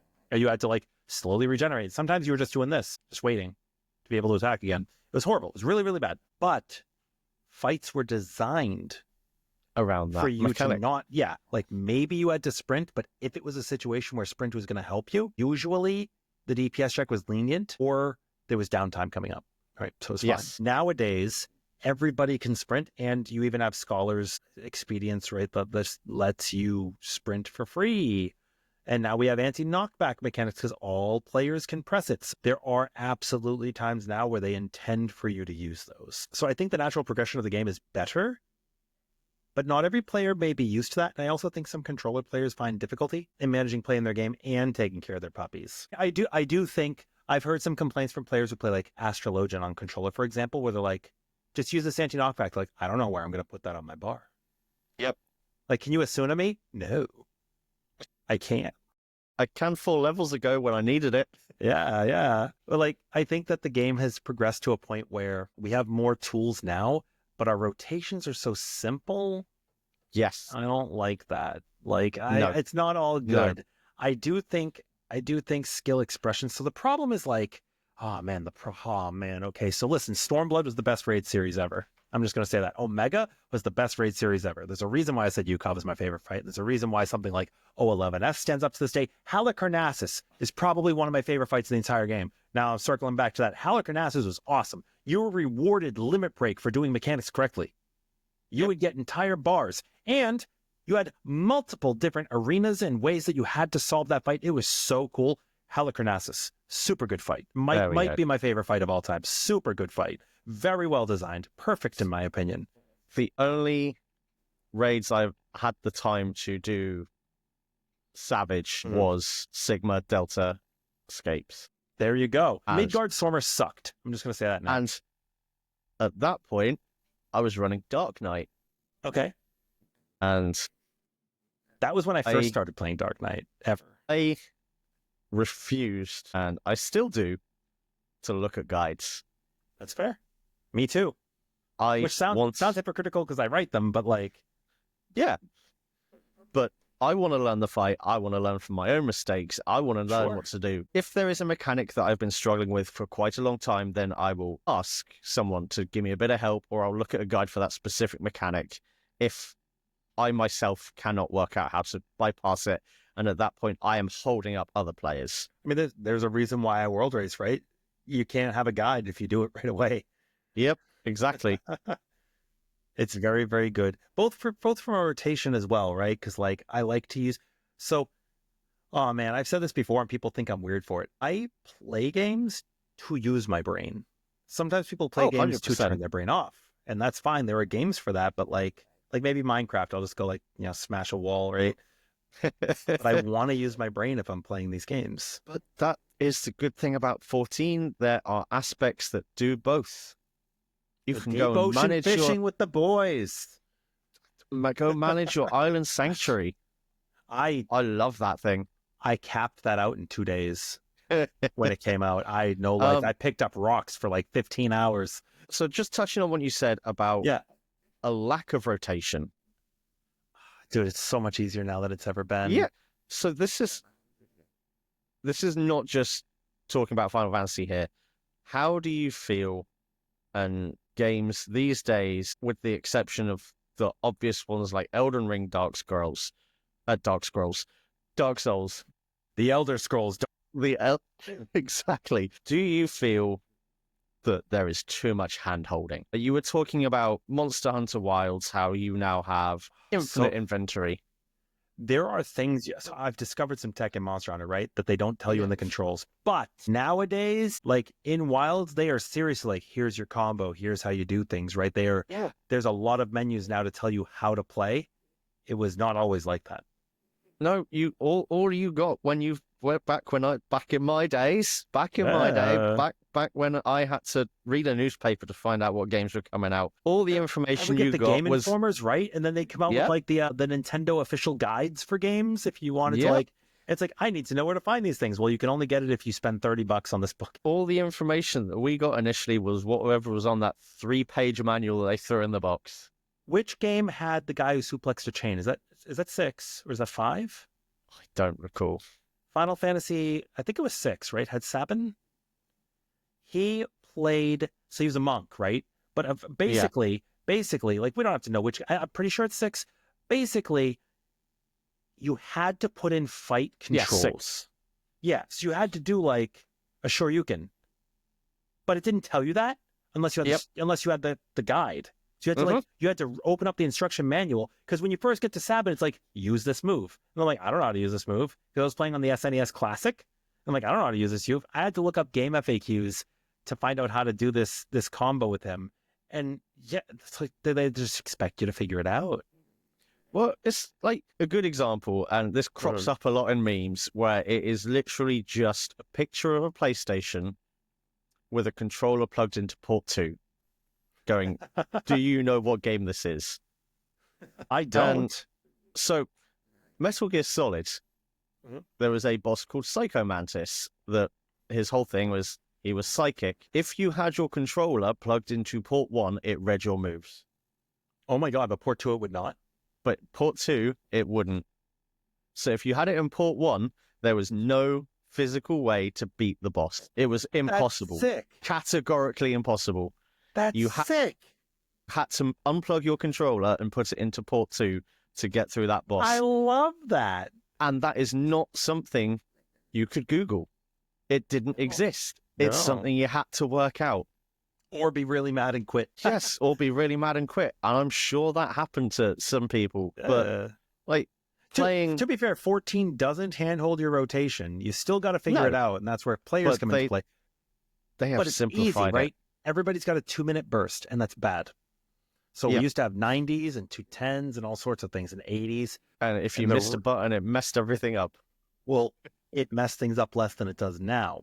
If you had, Blood of the Dragon, which is, I'm sorry, you had Blood for Blood, right? Which is now Dragonlance or something. I don't know what it's called nowadays, but it was an 80-second cooldown. You were supposed to hold it and use it at the 90. However, now everything's a minute or 2-minute, right? Yep. So what happens if you delay that by 10 seconds? You can't just bring it back the next time. It's now delayed out of people's buffs and burst forever for the rest of the fight. So while they synced things up to make it easier, if you misplay now, you are punished more than you ever have been. So you either lose out on 10 seconds for the rest of the fight, or you have to withhold it for the next rotation. Sometimes it's like 45 seconds into Black Cat, and then I see Chain Stratagem pop up on the boss, and I'm like, what are you doing? Where did it... Hello? And I'm like, well, guess we're not having that for the rest. It's so funny, but like, it's not a big deal. Like, it affects your parse, and like some people are going to sweat over that, and you're not supposed to judge out the players on it. But I don't think it's judging to offer advice to sync things up, or to want the devs to create a system that allows you to have wiggle room, right? I think that should be fine. I have recently started playing Classic WoW on the anniversary servers that have just released. What expansion are they on? Literally, it's a fresh release, so it's vanilla. Oh, I thought they classiced up to Wrath. Or did they do it again? They're on Classic Cataclysm, and then for the 5th anniversary of Warcraft, they've released a fresh set of servers for those who missed it that are going to progress one expansion a year. I see. So I've just joined that, and I have found myself what I am going to call a unicorn of guilds. Sure. They are the most... So they are already clearing Elixir and Molten Core, which have just released. But they don't care what job you play. Sure. They don't care how you're spec'd. They don't give a crap about what gear you wear. They said, this game is designed to be beaten how you want to play. So you can play how you want to play, and we'll work with it. The big difference now, though, is that you do know the fights, right? Yes. So, like, you can play whatever you want because you know the fights. But I think if you're a blind, like, there were a couple of raid tiers in WoW where, like, if your team weren't all Horde, you wanted to play Horde Blood Elves because they had, like, really good racials or something? Yep. It was like, okay, if you're not doing that, we're just not clearing the raid. So, like, but nowadays, that's not how the fights are designed. Yeah. So that's something I want to touch on with the difference between World of Warcraft and Final Fantasy raids. Mm-hmm. Final Fantasy raids, for the most part, it's one fight. World of Warcraft is a series that they work more like alliance raids, but they take the same amount of time to clear for people to learn the fights, do the mechanics. Do you think it is more monotonous, just learning different phases of one fight, or like how? So What do you think the advantages of each style of endgame raiding is? I raided through Wrath of the Lich King. I left. I came back for Battle for Azeroth. That was a mistake. I raided through Mother. I left. I came back for Dragonflight. Is that the one that had a Razor Fang, the Thunderclaw? I don't know his name. I stopped before Dragonflight. His name began with an R. I just don't remember it. RH something. Basically, it was this Thunder Dragon, right? They were like corrupted dragons and stuff. And like suddenly, what was it? Deathwing? Is that the guy from Cataclysm? Yeah. He had like a son or something. And then there was like the battle for who's going to be in charge of the dragons and stuff. Yeah. And, yeah, that sounds like Dragonflight. Yeah. So in Dragonflight, I did the first tier there too. And granted, there was a big gap. And I think like combat changed a lot from Wrath into BFA into Dragonflight. It got easier. Dragonflight was actually probably the most Final Fantasy-like than WoW's ever been, but I think it's because they were finally like, look, Final Fantasy is more popular than us. What are they doing? What can we change? And that was fine. WoW both suffers and succeeds from having a what do they call it? Like the adventure log or something, where you can look at the mechanics that you're going to see in the. You can look up the loot, but you could look up the mechanics, and it actually has it separated by role, right? Like it's like if you are a healer, you must watch out for this debuff, because if you don't cleanse it, you're going to wipe. And it's like on tanks, you need to watch out for this. And if you get up to X number of stacks, you're going to wipe. It's like, it holds your hand and it takes out the blind progression to an extent, like for heroic, right? I don't think it does that for mythic, but at least up to heroic, it like tells you basically what to do. Yeah. And I don't innately like that. Like, I'd rather just figure it out because I'm pretty good at figuring it out, but not everybody will be. So in those aspects, I think it succeeds, right?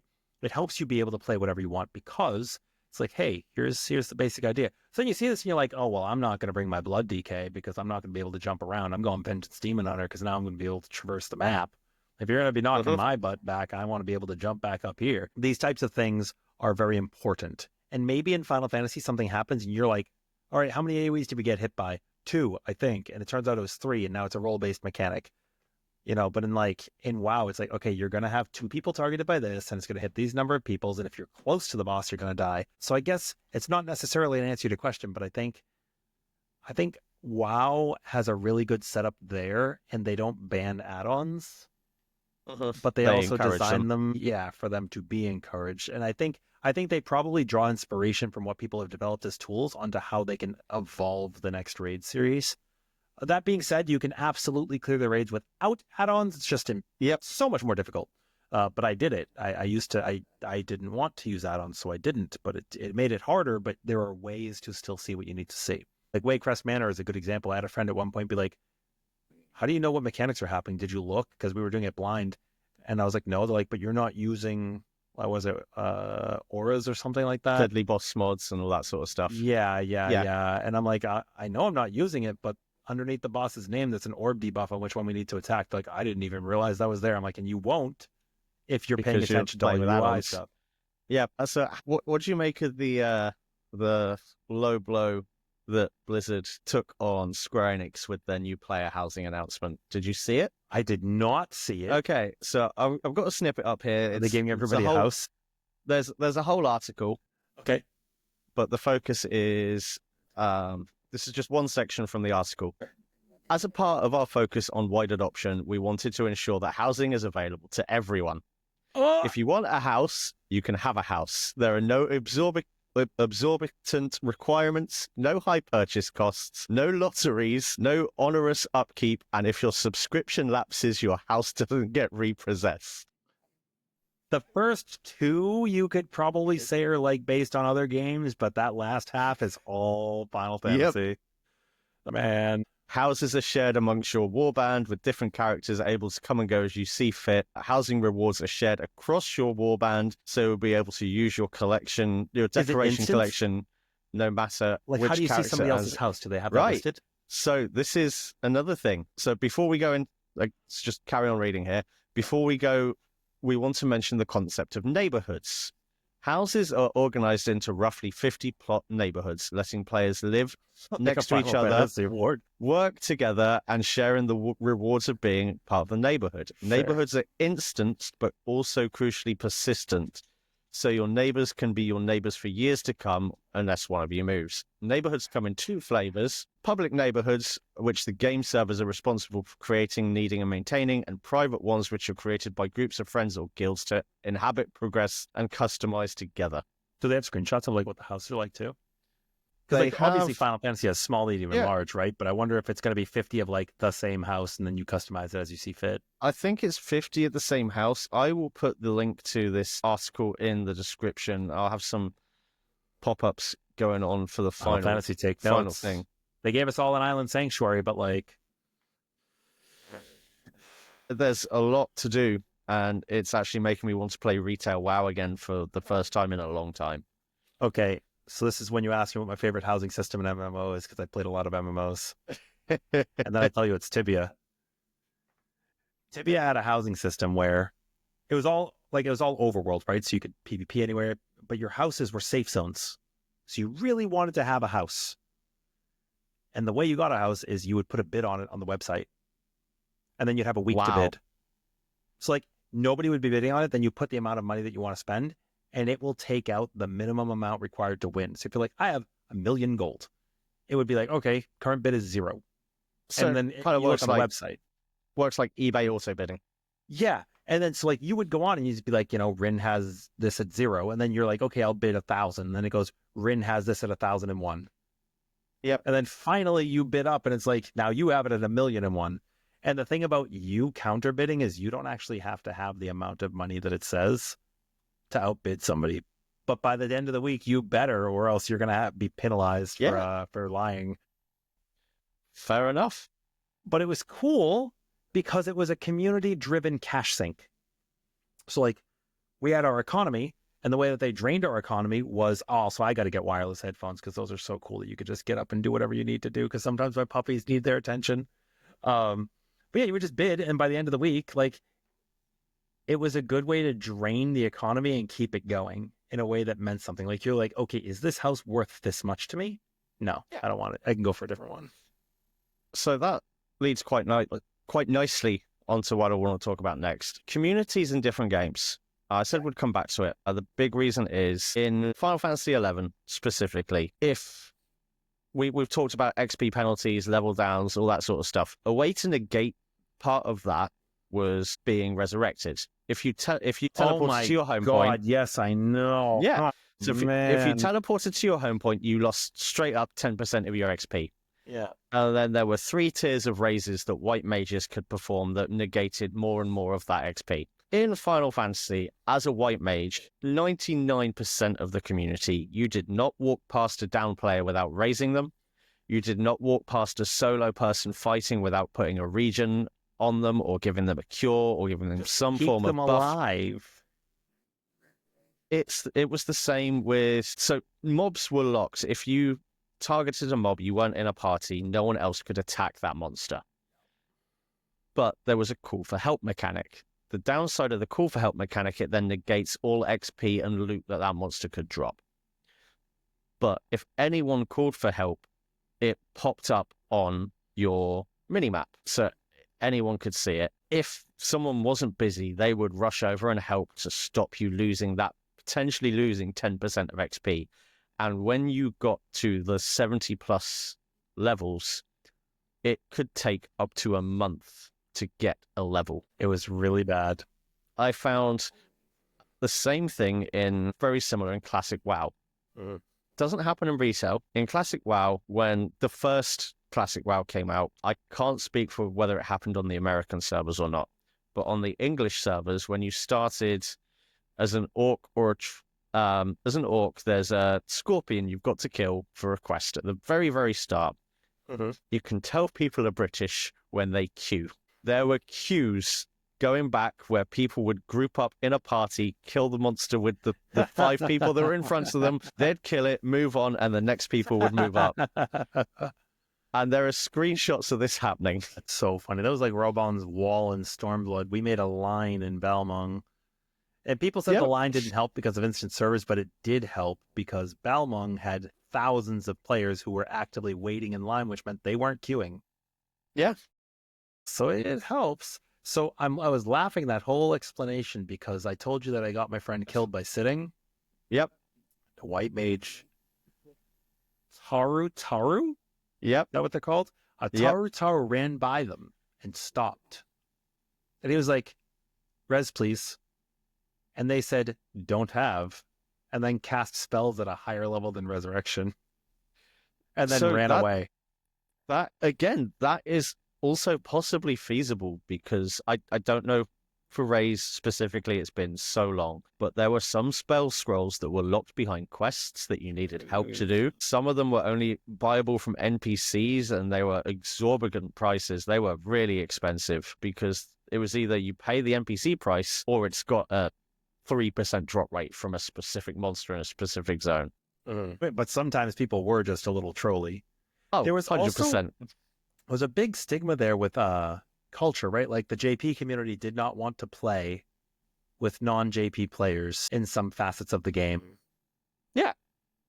I think a lot of it at that time was probably due to the amount of communication that would need to happen for certain fights. That's what I heard.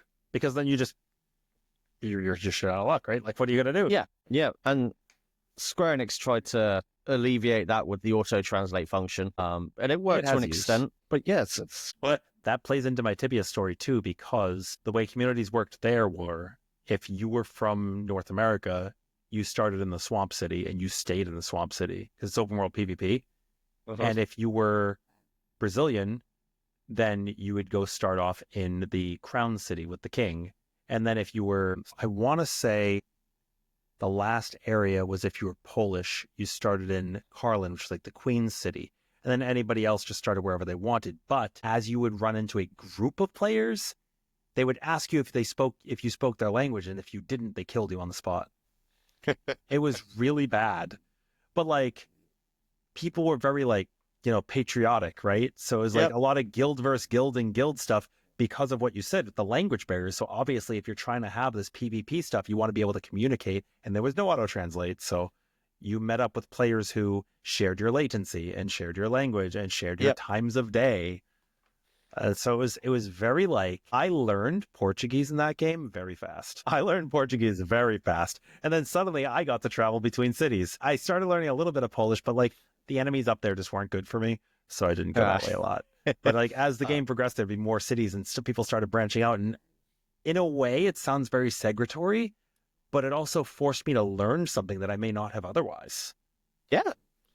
So I'm going to circle back really quick before we move on. Yeah. With progression with Final Fantasy XIV, obviously Endwalker was the end of a X amount of expansion saga. It's the end of a storyline. Stakes got higher and higher for our characters, and there were ripple effects on the salmon population. Exactly, and we won't even get started on grapes. There is lore behind that. When they trapped Bahamut in Dalamud, it messed up the population of fish. And we've had a reset with Dawn Trail. We're in a new area.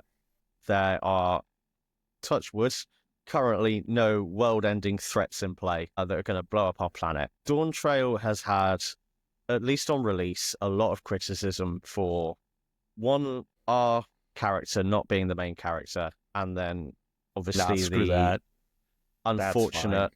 Yeah, I completely agree with you. And then the unfortunate criticism of Wood Klamat's voice actor, which is, again, no need for that whatsoever. Wood Klamat did a good job.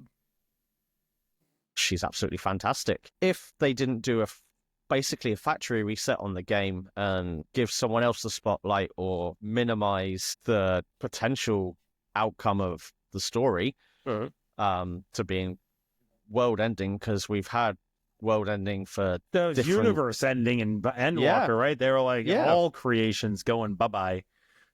What I personally don't see another direction they could have taken. If they went for more world-ending calamities, they'd have got criticized for doing the same thing. They're getting criticized for doing something different. It almost feels like game developers can't do anything right. No matter what they do, they're going to get criticized. I personally feel that this is the right direction to take. Very excited to see where this next story arc is going to go and how it's going to progress from we're helping someone claim the throne to whatever it becomes. There is a multitude of directions it can go. There's the whole time skip thing we've got going on.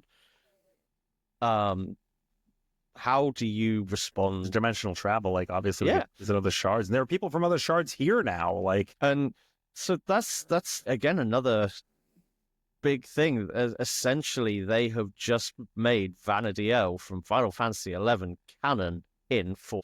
Do you think? I think people were suspecting for a while that Yeah. something out to the west, like people were like, oh yeah, the Mumulja like came from there, like through a portal or something, because like a lot of the models and assets are obviously ripped right from 11, right?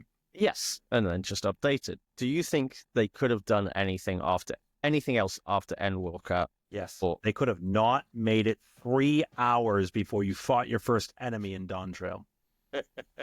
Single-handedly the worst thing about the entire MSQ. How long did it take you to get into combat? You had to go out and you had to meet beast tribes. Well, it was like allied society quests, right? You met the Pelu Pelu, you did the trades, Yep. and then eventually you got to do stuff. When you started in Stormblood, the very first thing you did was you were going out to other areas, right? You're like, okay, we're immediately going to go out to like the peaks and the fringes and stuff. And then like, here we go. We're going to travel across the sea and oh, now we're in Siren Song Sea, right? Okay, Yep. boom, right away. You get into Shadowbringers and you're like, okay, here's 2 maps and now you're in your first dungeon. Here it was like, it took a while. it was 2 maps, but it was 2 maps of so much unskippable cutscenes and like the building of Tural. I'm going to let my puppy in the room. And I'm no worries. I don't want to get angry at this thought. Okay, puppy, come on. Hi, little puppy. All right, so, sorry, getting the door was unskippable. I couldn't prevent it. Much like the MSQ. Hi, little puppy. I think that I dislike when you go to a new area now in Final Fantasy and they make you escort an NPC and learn every single spot and every single aetheryte. When I first got to Solution 9 with my friends, before starting the story, we ran around together. And we explored the map and we had some really funny memories. And we were like, oh my God, look at this. And oh my God, look at that. And this is so cool. If they just stopped making an NPC escort us throughout the entire thing, I think you'd have more moments like that. But now it's like, go to the market. Go over to this aetheryte. Go over to this spot. It's like, okay, you couldn't just let me do this on my own? No. Yeah, so the first thing I always used to do whenever I got to a new settlement or big city in Final Fantasy is I run around and grab all the aetherytes. Very first thing I did. When you first went to Quarthus in A Realm Reborn at like level 35 or whatever, you go into the snow area. Did you ascend the observatory as soon as you saw it? We didn't really have a reason to go up there for a while, but I was like, I want to go up to the top and jump off. I honestly can't remember what I did. I think the first time I went there, I was in a party and we were blasting through the game. So I didn't have the time. Well, I had the chance, but I didn't explore. We were just doing things. Were you guys doing Fates too? I've never done much of Fates, unfortunately. Just before that, you know, Palace of the Dead? Yep. Like just outside of that area, there's a fate chain is why I bring this up. I don't know if you ever did it back then, but it's like this coral settlement and the gates are normally closed. And then when this fate pops open, the gates open and you could actually go in and fight. It's kind of whatever. There's like a little mini boss and stuff. But I would wait for that fate, and every time it would spawn, I would go in just to be in that area because it was exclusive and stuff. Yeah. But yeah, I don't know. Like, so you're not really a fate kind of guy? It's just not something I've done, not through lack of wanting. It's just that I've always had other things I've been doing. Sure. Do you try to do any for the reward? Like if it's like a minion or something that you get out of it? I am an avid minion collector. I have over 300, quite a lot of them now, either the really expensive ones or the store-bought ones that I don't have. Did you get the I don't have it's like any the from hunting hawk or something?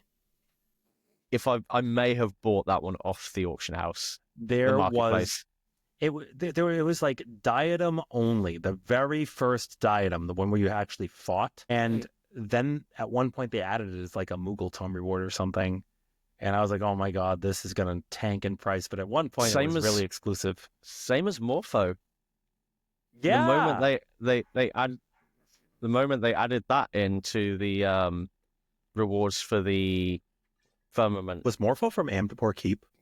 It was from one of those places, right? It was from one of the dungeons, and it had a minimal chance to spawn in a chest. Yeah. All right. So what topic were we on? Yeah. So Dawn Trail, what could it have done differently? I mean, we can't have a Great Pinnacle. There's no build-up. You would just build from nothing and then just have, like, here we are again. I think that's dumb. What I do think is missed opportunities are like, Dude, Ishtola is like all about this like interdimensional travel stuff and going to other shards, and we didn't have her there for this. Instead, we had her like hold the gate open. Like that's Yeah. you So would think she would be at the forefront of going to another place, no? my criticism and my biggest criticism of Dawn Trail is the fact they had Kryl as the poster girl for Pictomancer. This But then she pretty spends much like the whole expansion not doing it. exactly. She came because she wants to find something out. She wants to find out about her past. She is, at least lore-wise, heavily involved in the story. She was And aloof she's about not Galoof. there. Okay, how about when they invade Tural? Yep. And all of the Scions like, and they're not fighting back. We would not do that. I had such a big problem with that because we would literally not watch people die, right? We would immediately stop it. So I think of Stormblood, which people didn't really like the story in Stormblood either, right? But you remember when Ralgers was getting attacked by Xenos? Ishtola just immediately showed up and like shielded stuff, and then she got her butt kicked, but like no hesitation, jumped right in to save all these people who were powerless. Where were we in Tural? I had a really big problem with that. And then you go out to Shaloni and Estinian single-handedly destroyed everything. We could have too, because he is the guy. My biggest criticism, that's my second biggest criticism. My single first biggest criticism is that we're sent on this journey to help Uklamat ascend to the throne, right? We just chose her side. Yep. As we go, we find out that like not everybody's quite so bad, and really it actually isn't about picking a successor. It's about teaching them all a lesson. Right? Yeah. Because he's like, they all lack what they need to be. Like none of them are actually worthy right now because they just don't get it. We want them to learn about their culture. I wanted more time in Kona's perspective, in Kulja's perspective. Why didn't we get these situations where we get more about them? Even the flashback cutscenes would have been acceptable. Yeah. I mean, ideally, it would have been us playing as one of the other Scions, like with them, or getting to play as them, right? Yeah. Like, why not? We've done that in the past. Like, we got to do a Wuklamat fight, but why couldn't we do the other ones and experience them too? And then suddenly we're meant to care about, like, but Cool Jaja has like this redemption area, and we're like, oh my God, he's so cool. And he is, right? But like, if you were going to have the Scions sit at the sidelines when Thrall gets invaded, then Bakul Jaja is actually, that's because that's his moment, right? That's where he's like, he's defending his people. Yeah, that's his We big should have thing. done that. We should have been as him, or it should have shown his journey of coming back into the city, be like, oh shit, here we go. And like more on him. I think that would have been great. Yep. But I it's think so. It's a big criticism I have is like, if you're going to make us not the main character, you can make Wuklamat the central focal point.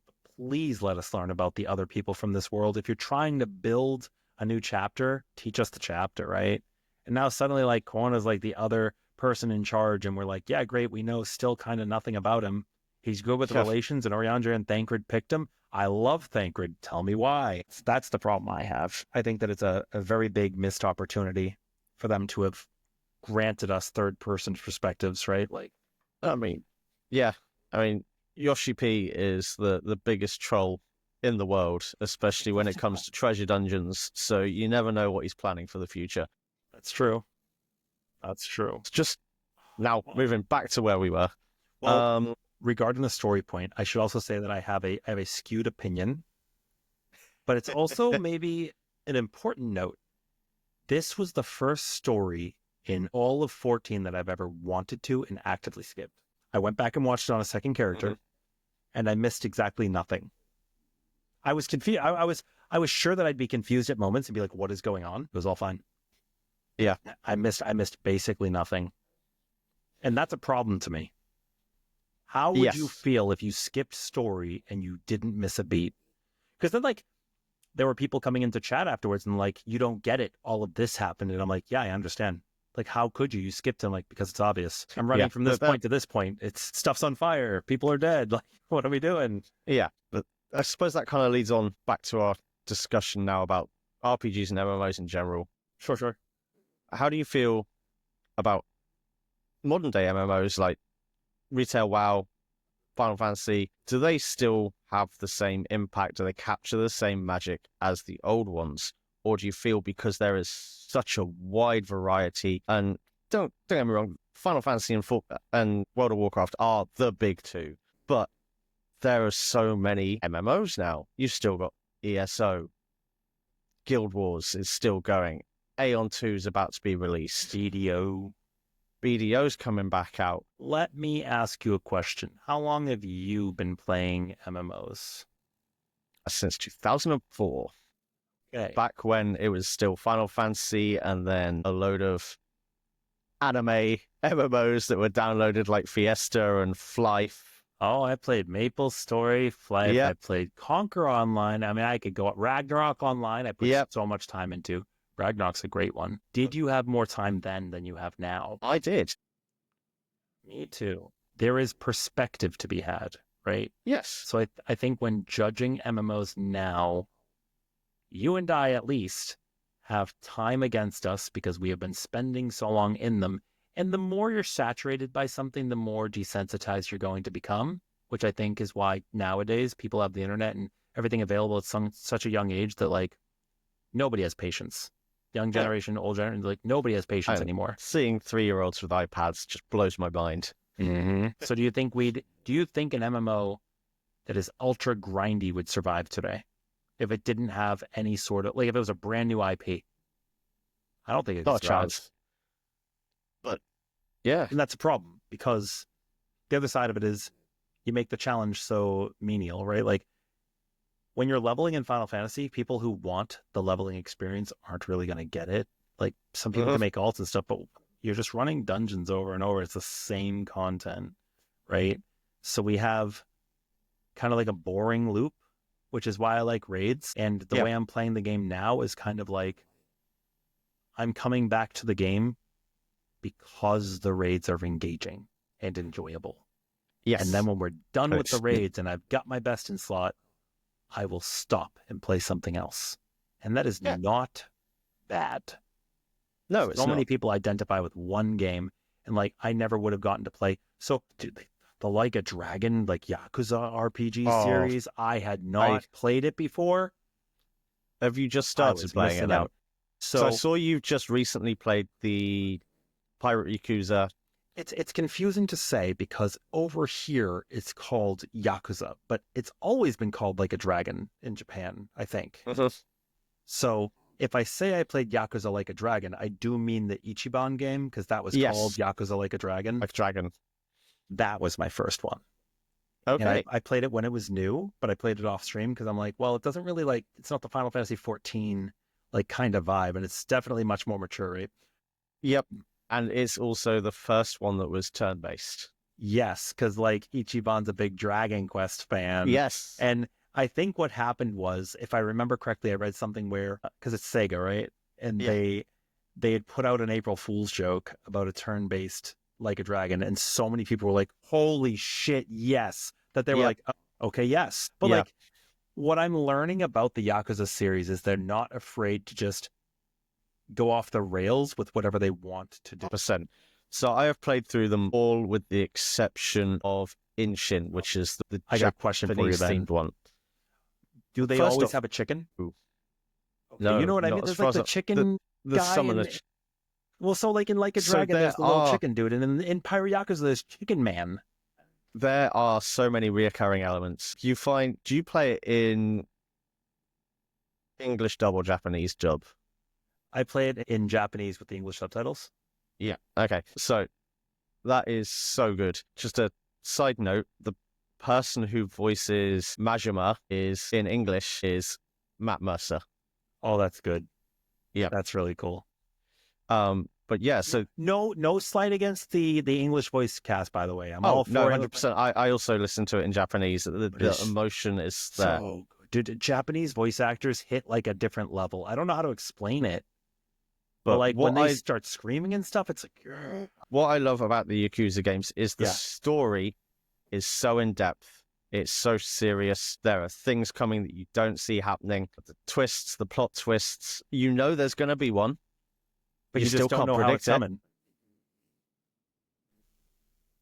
Well, also, like, I lose myself on... are so goofy. They're like the best out of any game I've ever played.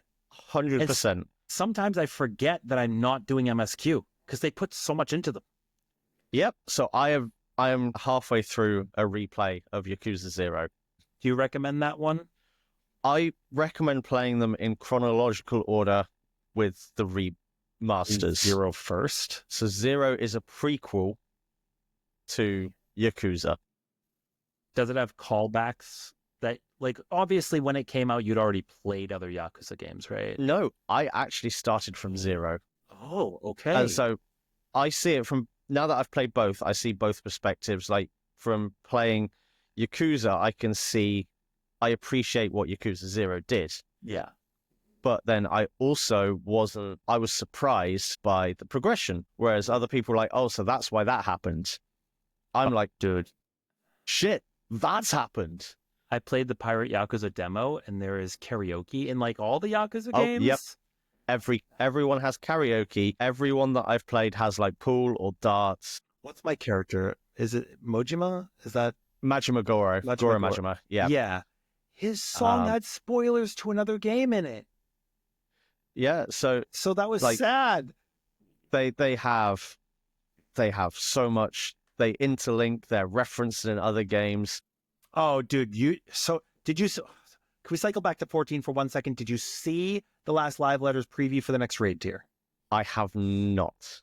We are getting a disco floor, and immediately my Twitter was completely filled with Friday night. Yoshi and they were there having a good time. Like, we're going to get disco themes. I think people are going to be busting out the dance floor moves.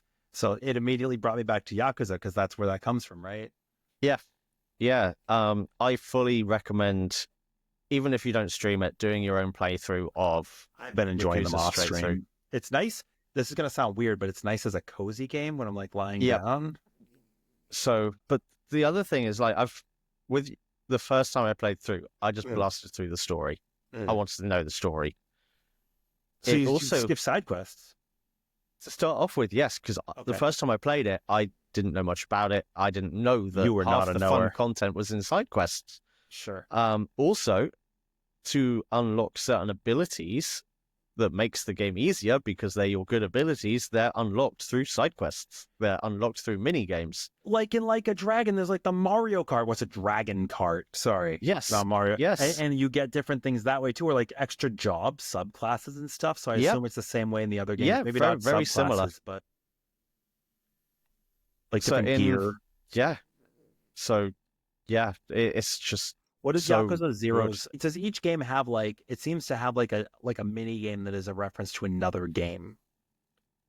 So in Yakuza 0, there are you can go into the arcades and play old Sega games. That's sick. So they have uploaded essentially emulators of like a Virtua Fighter and all that sort of stuff. Virtua Fighter and Like a Dragon as well. Yeah. They also had they had like a project management mini game. And then they had Mario Kart. The two mini games, because you play as two different characters in 0. You play as Majima and Kiryu. Okay. I can't. Kiryu? Yeah, I've seen that character referenced. Yes, he is the main character for the first 7 games if you count 0. Oh my god. And his story arc is fantastic. But yeah, so Kiryu has a real estate mini game. Okay. And Majima you manage a hostess club, which are very big in Japan. Hostess cabaret club. And then there's in 1, they call it pocket car racing, pocket circuit. It's essentially like Scale Electrics. Sure. That's great. That is brilliant. Like they all have some form of stupid they seem to mini all game. have something like baseball too, and like Yep, baseball's good. I know golf is in one of them, but they have darts in like all of them, right? Darts, pool, 9-ball. One thing that they have that no matter how much I try to learn to play it, I can't wrap my head around it, is Mahjong. I can't. There were a couple of different games in Pirate Yakuza that I just didn't understand. So there's Mahjong and Shogi, at least one of them in every game. Hard. That's the one I played. I didn't understand. I fluked into a victory. I'm like, I'm done. Minigame's complete. But yeah, like Yakuza is probably one of my favorite series ever. It's so good. I think it's extremely not overrated. I don't want to say it's underrated because it's pretty popular, but it's it lives up to the hype. One thing I like about the Yakuza games, and even the new ones where there is some form of DLC content, it's all cosmetic. There's nothing like it'll give you maybe some powerful items, but they don't overly affect your playthrough. That's true. Like when you get like there's like basically like if you play Final Fantasy 16, right? They eventually gave us cosmetic outfits for Clive. It didn't change anything. Just made you look cool. Yep. And the same thing in other MMOs too, where like, here's how you get to look, and it's nice. Like Dragon Quests have cool outfits. So just leading on, how do you think live service models, monetization trends, in-game shops, DLCs, expansions, how do you think that's impacted, well, not only RPGs and MMOs, but gaming as a whole? Because back when I first started playing games, Tekken 3 is a prime example. To get the other characters, you had to complete the game with certain characters. And to get their second costumes, you had to complete the game with them. It was all unlocked within even Super Smash Brothers, right? Like, you beat the game with this character, now you can fight that character and unlock them and stuff.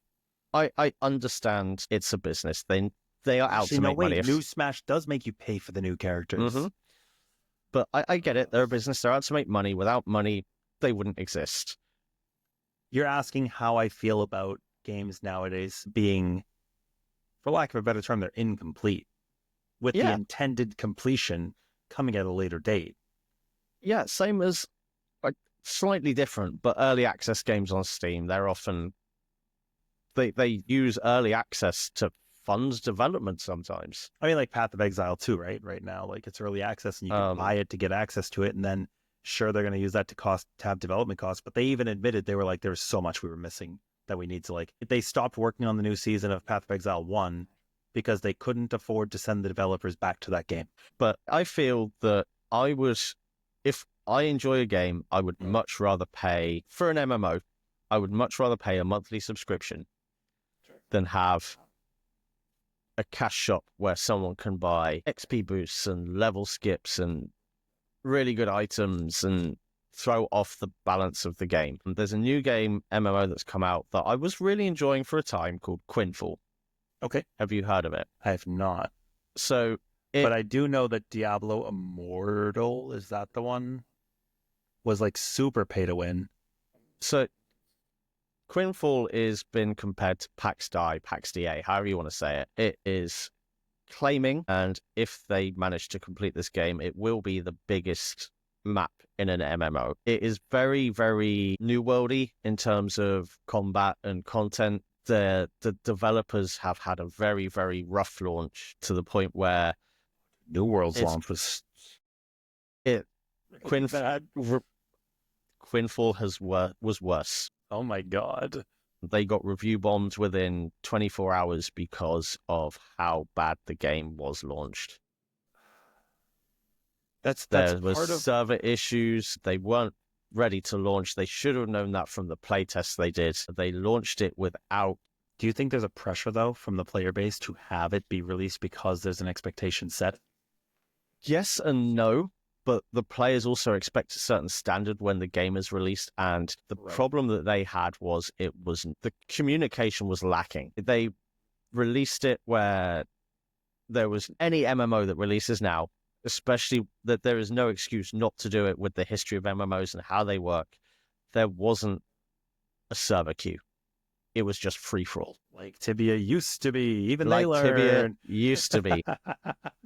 That's so bad, man. But I mean, I could understand if maybe that particular system was causing critical bugs and they hadn't worked it out yet. Maybe, I don't know. Yes.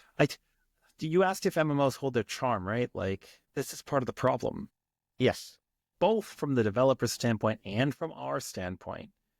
Because there's a certain amount of hype, right? Where, like, if you take too long to do something, people will find something else to be excited for instead. 100%. But if you release it too early, you're going to kill yourself anyways, right? Because you're going to shoot dead project. I was very excited about this game because everything it promises that it's going to deliver will make a very good game. Yeah. There is open world building, which is partly why it needs a big map, because you can just build in the open world if you like set is radius. Is the entire world supposed to be available to everybody, or is there like some games have like like a free model and then you pay to access other areas? No. So the world is free. What is pay for? So how they've very smart actually, and I like the way they've done it. So instead of servers, there are servers, but on each server there are channels. There's channel at the moment. There's channel 1 and channel 4. Channel 2 and 3 will be coming at some point in the near future, I'm guessing. 1 and 4. Yeah. So channel 1 gives you slightly less XP boosts. It's just I don't know the numbers off the top of my head, but there's 10% XP boost to certain things, and you can pick like whether it's gathering, mining, harvesting, etc., etc., etc., and then 10% boost to standard XP gains from PvE and PvP content. Channel 4 is a PvP channel where all the XP is increased, and the XP gains from PvP and PvE content are like 25% boosts, and you can log out and switch between channels as is, and you are essentially toggling open world PvP on and off.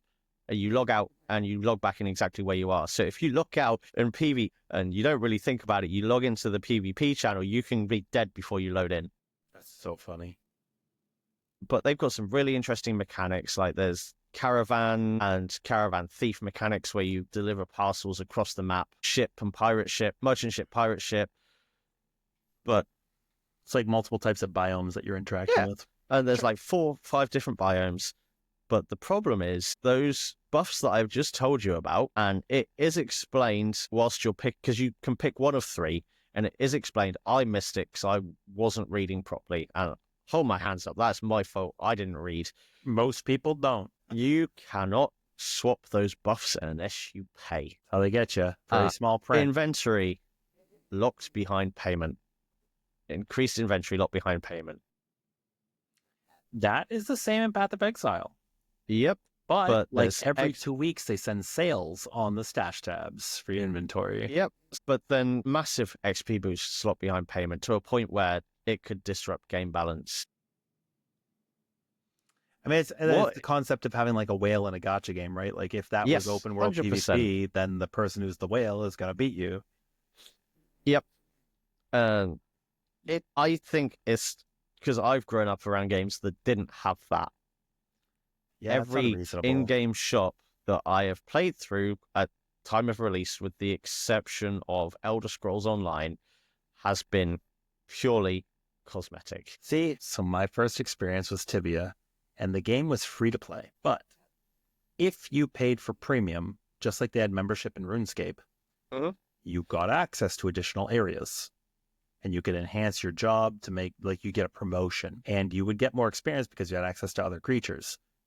The items aren't unique. Like, other people can still buy stuff on the market from you and still use it all. But, like, you could get to other areas. I liked that system because you were never forced to, like, pay for the game if you didn't want to. And you got a full experience from the free areas that they did have. But, like, there were going to be things that you'd miss out on, sure. I don't like games where, like, I guess I wouldn't like having to buy, and I did this in Path of Exile, but I didn't like it. We have to buy more inventory. If there's going to be an inventory management system that exists in the game, it should not exist purely so that you will buy more. Exactly. Right? It should be everybody's. It should be a convenience thing, not if I don't buy more, I'm going to suffer.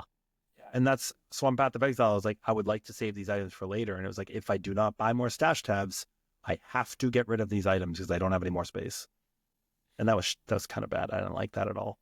But like something in like Monster Hunter, right? Like imagine if you could pay an extra $30 and have an infinite inventory in the hunt and just carry every item on you. Even if they locked weapons, some certain weapons behind a paywall.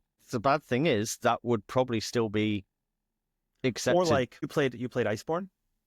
No, I played base game. I mean to say worlds, just like as a whole. Sometimes I'll say it to represent the whole game, but like when you played later on, you could start with the Guardian set, which was like catch-up gear to help you get ahead. What if that was locked behind DLC that you had to pay for? That'd be horrible, right? Yeah. But like something Monster Hunter does, and this is where like, so Monster Hunter technically doesn't release as a complete game, right? There's title updates.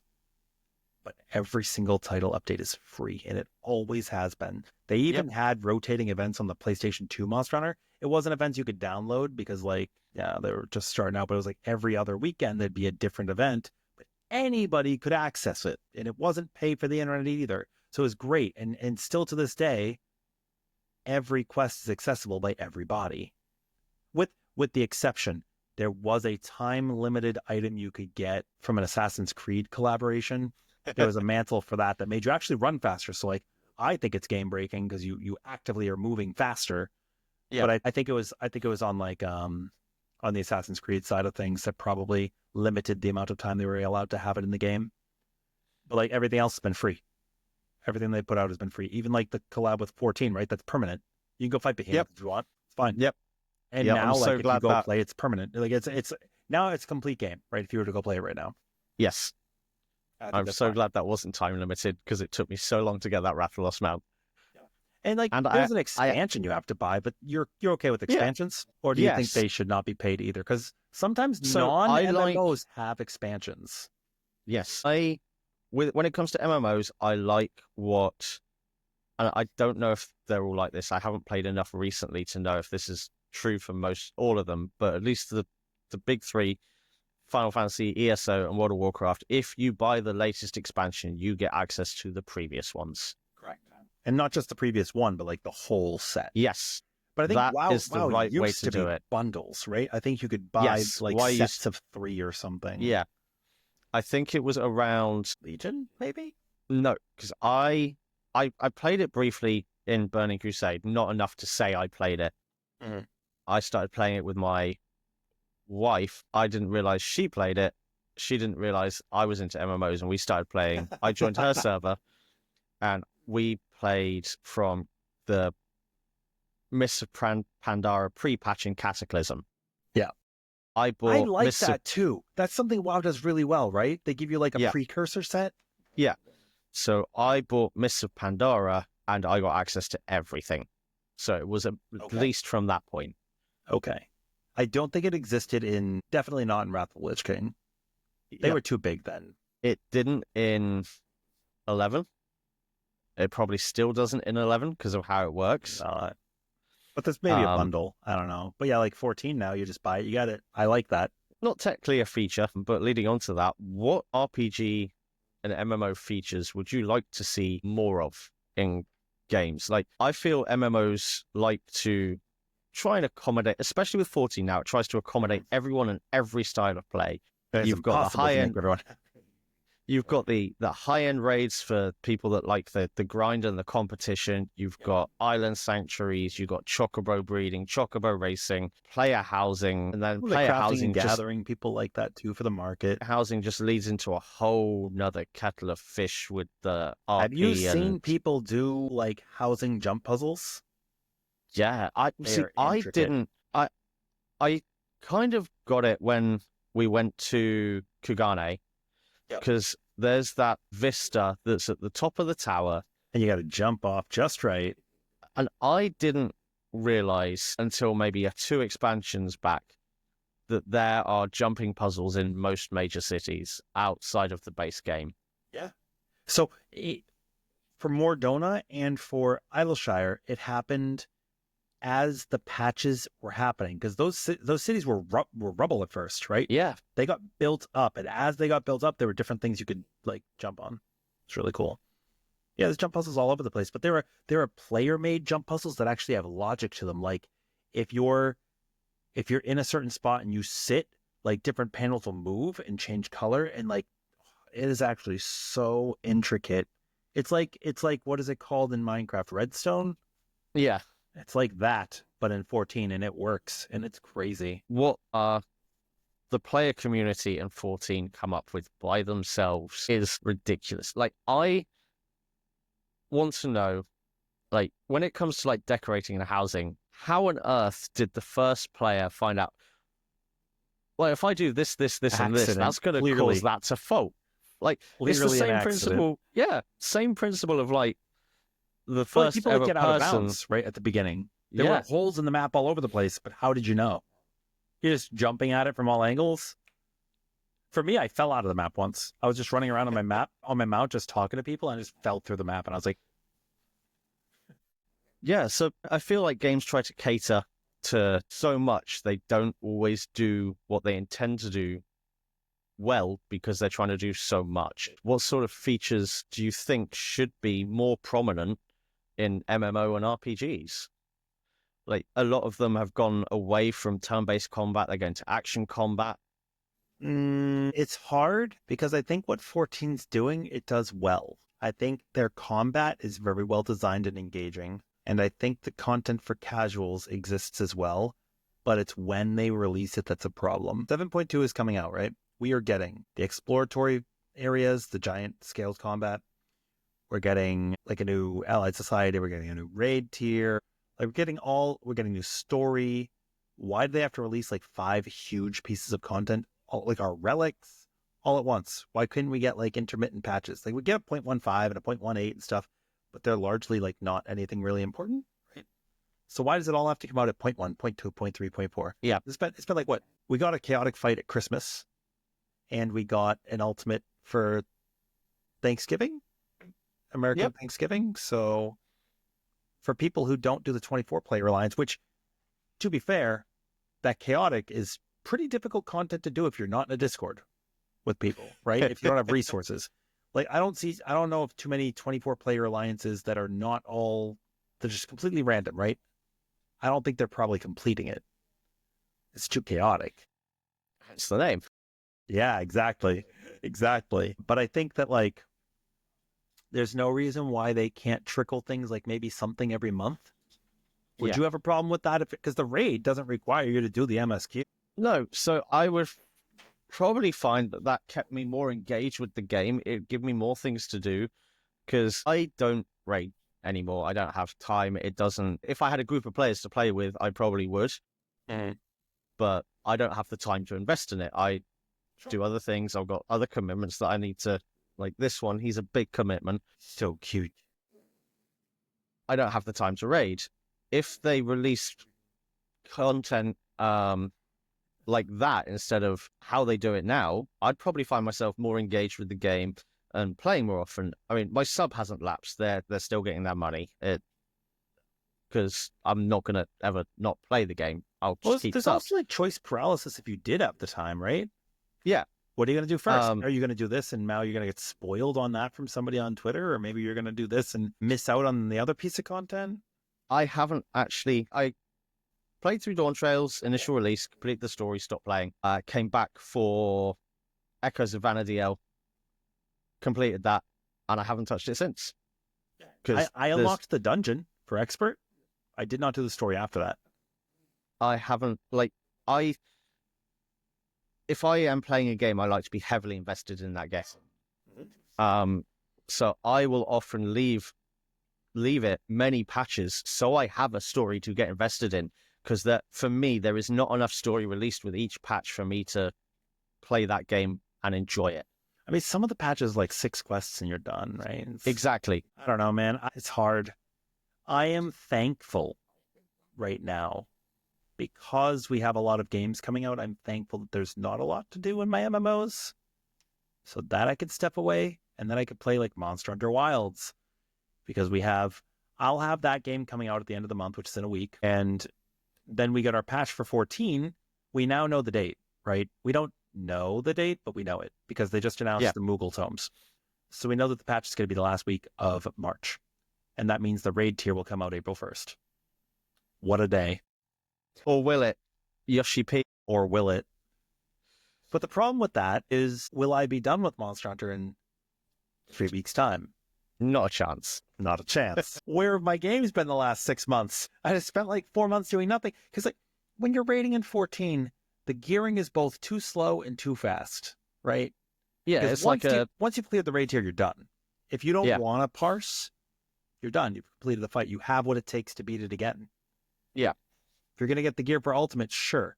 But then it's making you play and do this crap content, for lack of a better term, right? Like people are doing, like people aren't really even running experts anymore that I know. They just wait for a hunt train and they run the hunt train. And that's whatever. But like new season of PvP hits. Now I'm doing PvP for my ranks. Now I'm getting tomestones while doing that too. That's a cool way to do it. So like keep me engaged in different ways and I'll want to play. But if you're like, okay, here's a new dungeon. This is how you get your tomes. You're going to be doing experts. I'm like, okay, I don't really want to just do the same dungeon over. Or you just release one. You release one and you're making me do the past 3 as well. Like that's a problem. No, I don't know. Dungeons aren't the most fun content in Final Fantasy, but like WoW, where you're going through a dungeon and it's like there's bosses in between and it's like a whole world in there, right? But like their dungeons are basically like it's their story, but in another way. And I liked that, right? Because like, oh man, dude, I've got memories on both sides of it. I don't know.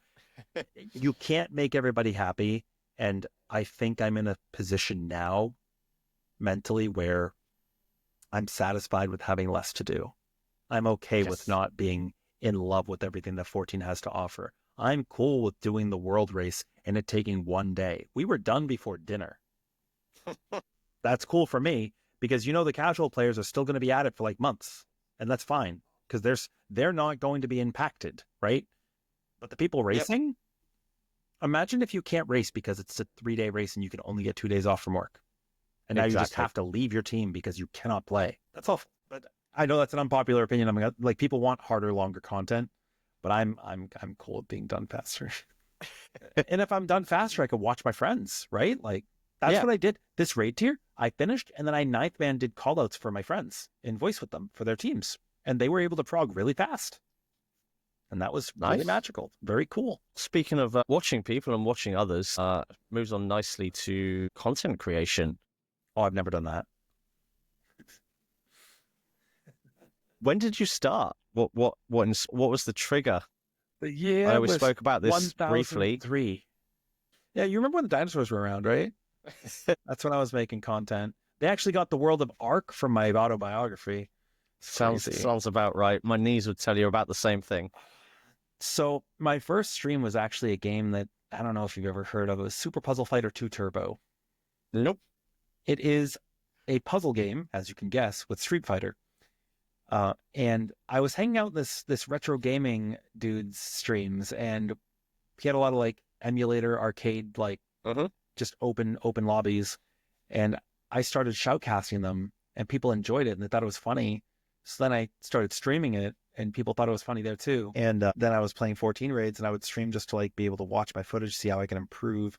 People wanted to just like hang out and be able to watch it. They're like, I'm not going to raid. Let me see. And then over time, I started building a community. People started coming by, like 5 or 10 people, which is really magical. When you're like, I don't know what to do. I want to be able to do this more. It's crazy that there are even 2 people who want to come by, right? Yeah. And back then, like becoming a partner was difficult. Becoming an affiliate was difficult. I remember Spofi and I, we both used this external sub program called GameWisp, where people could sub through that and they would get emotes and stuff. And you could also like promise incentives and stuff. So like I would send out wristbands and like necklaces and stuff to people after X amount of months. And we had bags and stuff. It was really cool actually. And then eventually COVID happened and my local gaming store, we went out of business that I was running because COVID closed everything down, but the landlord didn't stop collecting rent.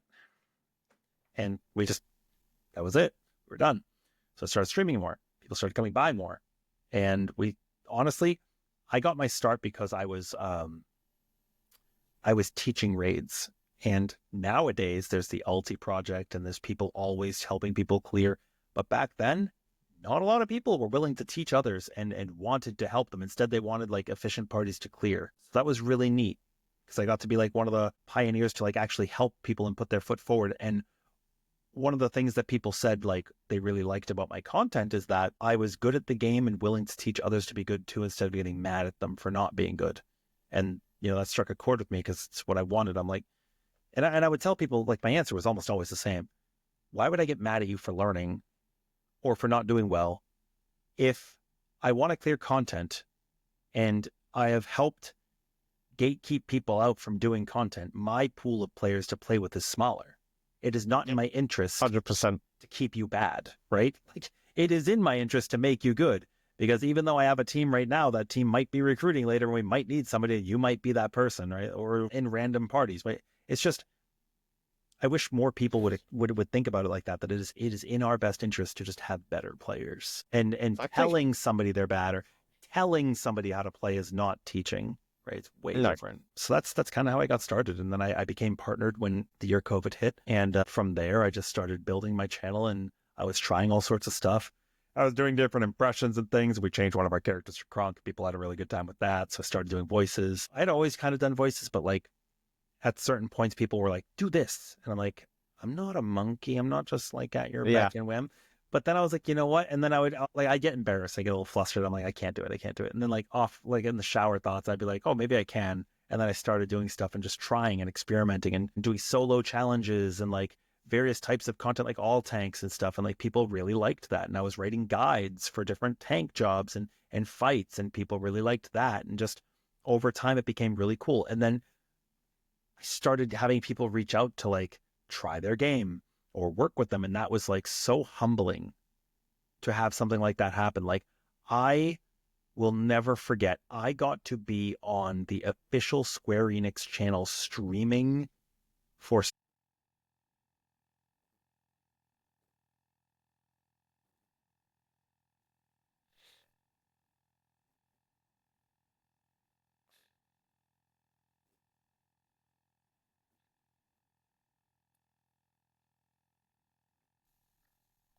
100%.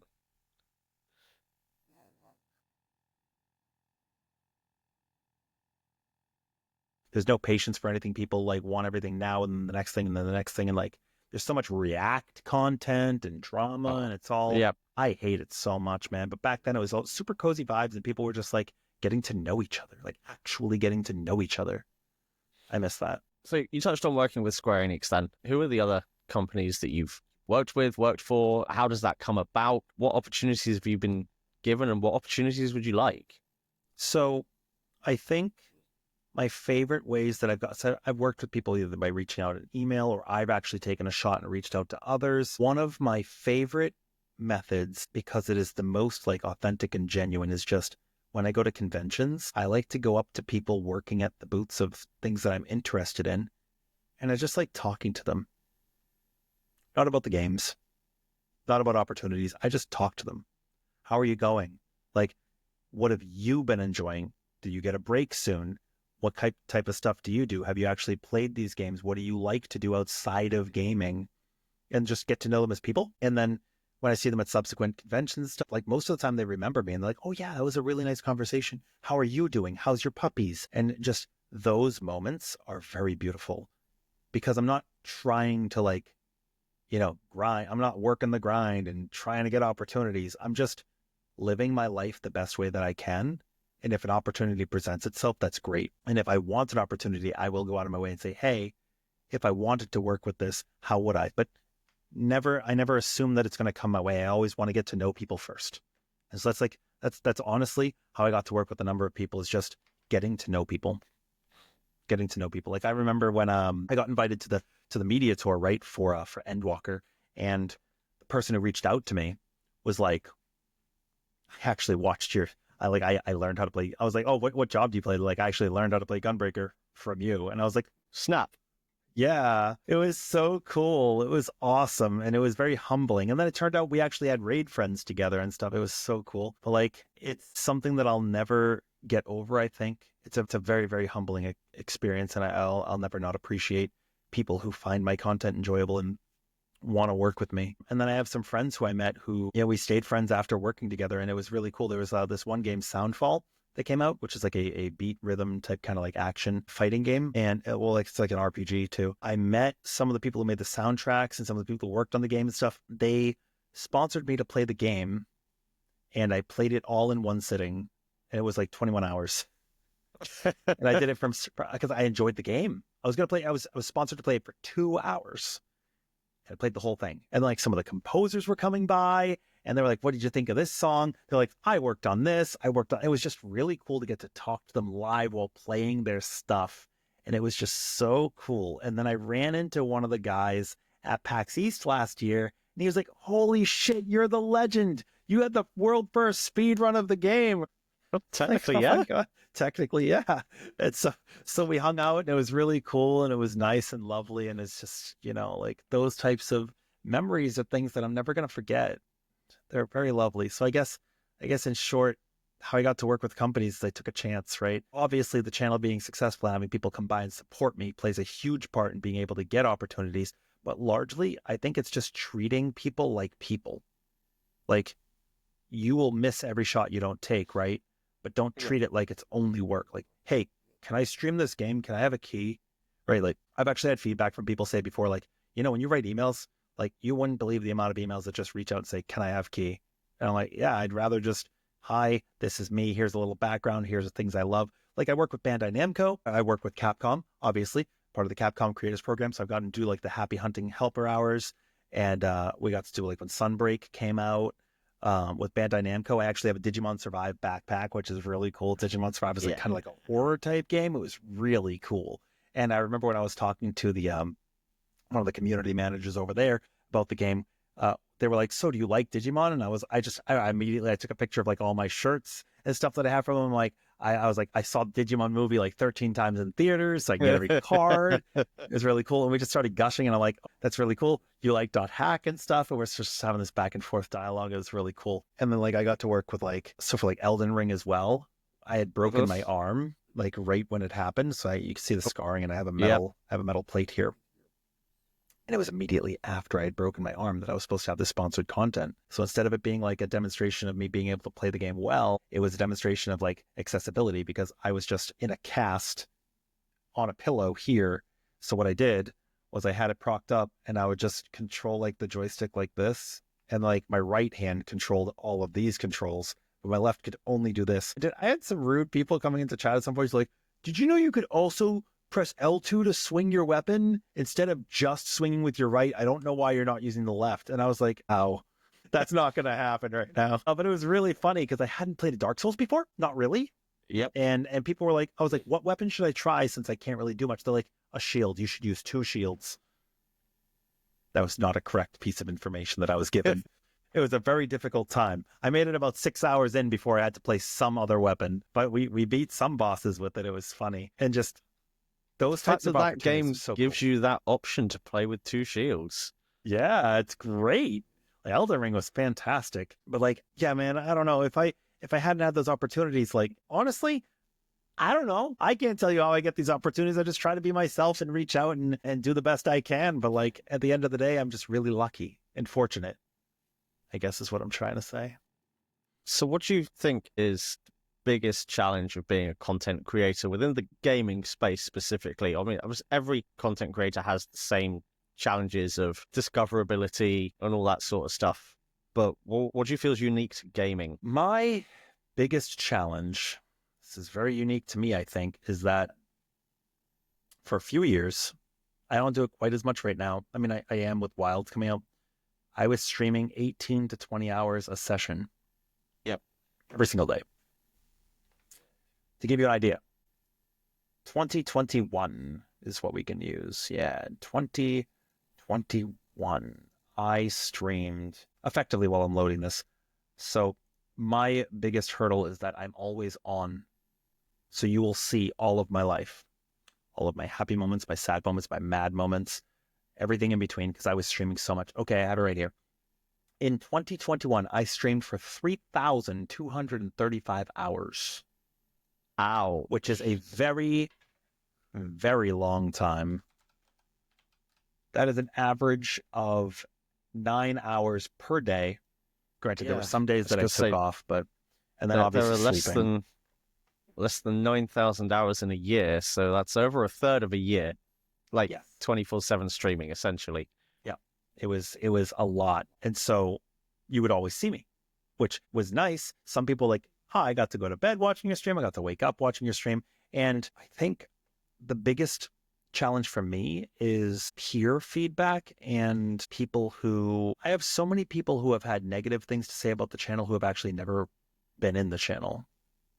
They just like don't like me for some reason and will talk about things and they're like, yeah, I've never watched it. It's like, well, how do you know? It's a little awkward, right? But like I cultivated a community because I was streaming in from multiple time zones, right? And I would have a lot of people who would watch my raid content from other countries that didn't speak English. So they would lurk and just watch the gameplay, right? And I like that because they're there to learn. Or like right now, and this was back then, but right now too, there's a lot of people when I'm streaming in the daytime. I like the night streams because I get to play with people. But during the day, most of my friends are working like they're 9 to 5, right? And there's a lot of people who are like, I just want to like put you on for like I have people work overnight shifts too. And they're like, I'm putting you on for background noise so that I'm not so bored. And I love that, right? I'm totally okay with people lurking. I like when people come in and chat because it drives the conversation a little bit, right? But when people just want to hang out too, I appreciate everybody that comes by. So for me, a big hurdle is people will see people lurking and then they'll like talk crap about it being like a failed stream because people are lurking. I remember I had a couple of people reach out to me personally who were like, I'm not going to come by anymore because I feel bullied by people saying that, like lurkers don't matter. And I'm like, dude, that sucks. Like, so I think the biggest challenge for me is like, I just don't like when people kind of like put their nose where it doesn't belong, if that makes sense. But as a content creator, like it's different than being like an actor. And granted, content creators aren't anything like celebrities. I mean, if you're Jesse Cox, you're both, right? But like Podcast an actor in a movie or a show, you are basically not likely to meet, right? Unless you go out of your way to go to somewhere where they're going to be. Yes. You're probably not likely to interact with them on a personal basis. But content creation is different. You go in and you chat, and obviously they're going to see the chat, and you're encouraged to engage with it, and you'd want to, right? Unless people are like purposely trolling, you can ignore them. But like, it's a different situation because you are actively always open and on and reactive. So like, that takes a toll on your mental. It takes a big toll on your mental, and then people like will make fun of you for it or like judge you for it. But like, imagine if you watching this at home always watched for everything you said and did, always, and then when you say something upsetting, somebody clips it. And then if you delete the clip, because there's a number of reasons you wouldn't want it in perpetuity. First off, you don't exactly want the bad parts of your life kept in perpetuity. That doesn't mean that you're erasing it. It just means that you don't want it brought up all the time. Second off, when you're in other channels nowadays and people shout you out, there's a lot of people out there who will have a random clip of yours play. And why would you want to disrupt their stream by having something really awkward play? That'd be weird, right? Yep. That's stupid. And then third off, why are you obsessed with that? But there are people out there who have folders they save on their computer of like, anytime I've lost my cool. And then they call me the weird one. I'm like, dude, that's the unhinged behavior. Like, you're keeping Google Drives. It's a little weird, right? But like, this is different than, like you said, everybody has their own challenges that they all face. But like, for me, this is something unique to me, is like, I've had to deal with, for lack of a better term, like bullying in these regards. Like a lot of people in close circles who will spread this information anywhere they can. And like, there will be people who will like DM people out of nowhere and be like, I can't believe you're watching this person. Here's what you should avoid them for. And it's awkward because these are things from like 5 years ago. Yep. As like, ideally people learn and grow and move on, and I'm going to lose my cool. I'm a human. I'm still growing. And sometimes people will come in and purposely push buttons, right? Like, sometimes you just get upset. It doesn't forgive it. And obviously I can get better. It's human nature. If you're accused of something, the first thing you're going to do is act defensive. Yeah, but perception is everything. So it doesn't matter. Yes. If things are out of context, it doesn't matter because the perception's already there. So for content creation specifically, your reputation really matters, right? And your conveyance really matters. So you need to watch what you say. But when you're always on, and I'm streaming like 18 hours at a time, my tolerance levels may not be as high as I would like them to be. So when I meet with a situation that's challenging for me, I'm probably less likely to handle it with tact, if that makes sense. Yeah. So I think for me, that's been my biggest 100%. challenge. And most of the time, I enjoy what I'm doing, right? So like, people also think that I have like this fake happiness about me. But when I'm playing Monster Hunter and I'm playing Final Fantasy, and I'm having all these situations, I'm in my happy place, right? So it shouldn't be atypical for me. Like, if you're hanging out with your puppies, you should be expected to enjoy their company if they're not causing trouble, right? And that should be fine. That should be fine. Should be. So it's those situations where like, of course I'm going to be happy. I'm hanging with my friends. I'm living my best life. But like, sometimes people just won't accept that as a genuine response, and tough cookies for them. Because people will treat content creation like it's a reality TV show, right? Yeah, well, like you said, when you are obviously broadcasting yourself to the world, you have to be careful what you say. You have to be careful what you do. In this generation, people are not only more easily offended, they're offended on behalf of others for things vindictive, right? Like, anything you say can be misconstrued and used against you. But I've had situations where people that I'm talking to are completely cool, and then other people get mad for them. And then the person's like, it's not a problem. They're like, yes, it is. And I can't believe that you're not upset. And it's like, yeah. So the best thing that I don't know if you've seen these, there's a guy on YouTube that goes around and dresses up in stereotypical. I have. What? There was the person who wore like the authentic, like Mexican garb, right? And then like people got really upset with him, and he's like, why? And then he went over to like to the other Mexican territory area, right? And he's like, yeah, what do you think about it? He's like, it's cool. And the guy's like, it's all right, it's cool. He's done it with Chinese, like traditional Chinese garb, traditional Japanese garb. Basically trying to show that people are offended as a personality trait, right? Basically, yes. At this point. Yeah. But what, for people that haven't dealt with this, who are getting into content creation or are lucky enough already have said career in content creation that haven't had to deal with this, what advice would you give to them? There is no right answer to this question. That is the problem. If you stay silent when somebody's driving a narrative, you have lost, because they get to say whatever they want and people will accept it as truth because it's going to be their first impression of the situation. And if you look things up, like Google searches and stuff, that's the information that they'll see. And so you've lost in that regard, right? By not engaging. If you do engage, people have already decided that you're the bad guy, or that what you've done is so unforgivable that they will spin whatever you say and take it out of context. And this has happened with me too, right? Where they're like, oh, Rin sounds so uncomfortable the way he's talking. I'm like, yes, because I am uncomfortable. You put me in an uncomfortable situation. So of course I'm going to sound like I'm stammering and like I'm uncomfortable, right? So you can't win there either. If you try to defend yourself, people will think you're being combative and telling that you just need to stop. Or if you send an apology because you genuinely feel bad, people won't accept that either. And they'll say it's a PR response, no matter how you word it. Although, like, if you word it well, they'll say it's written by AI. If you don't write it well, they'll say that you didn't try. It's just, you've lost no matter what happens, because you cannot control the way that people feel, nor should you. All I can do is provide my truth. But at the end of the day, if something happens to you and people forgive you, and it happens again, and people forgive you and it happens again, now people may not forgive you. And it doesn't matter if what you did was right or wrong. Like, people spreading rumors will add up, if that makes sense. Because social media, people don't believe, like, people will believe things without validating them. So if you hear something like, oh my God, I can't believe that, then you hear it again, they go, oh, it's repeat behavior. You're like, dude, I never did it in the first place. Yes. But it doesn't matter. You've already lost. So my advice is, unfortunately, you're either going to be in a position where you're too big to fail and you'll be all right, or you're too small for anyone to care, in which you're all right, or you're right in the middle area of growth, in which case you're probably fucked. Part of my language, but that's kind of like your situation is pretty much it.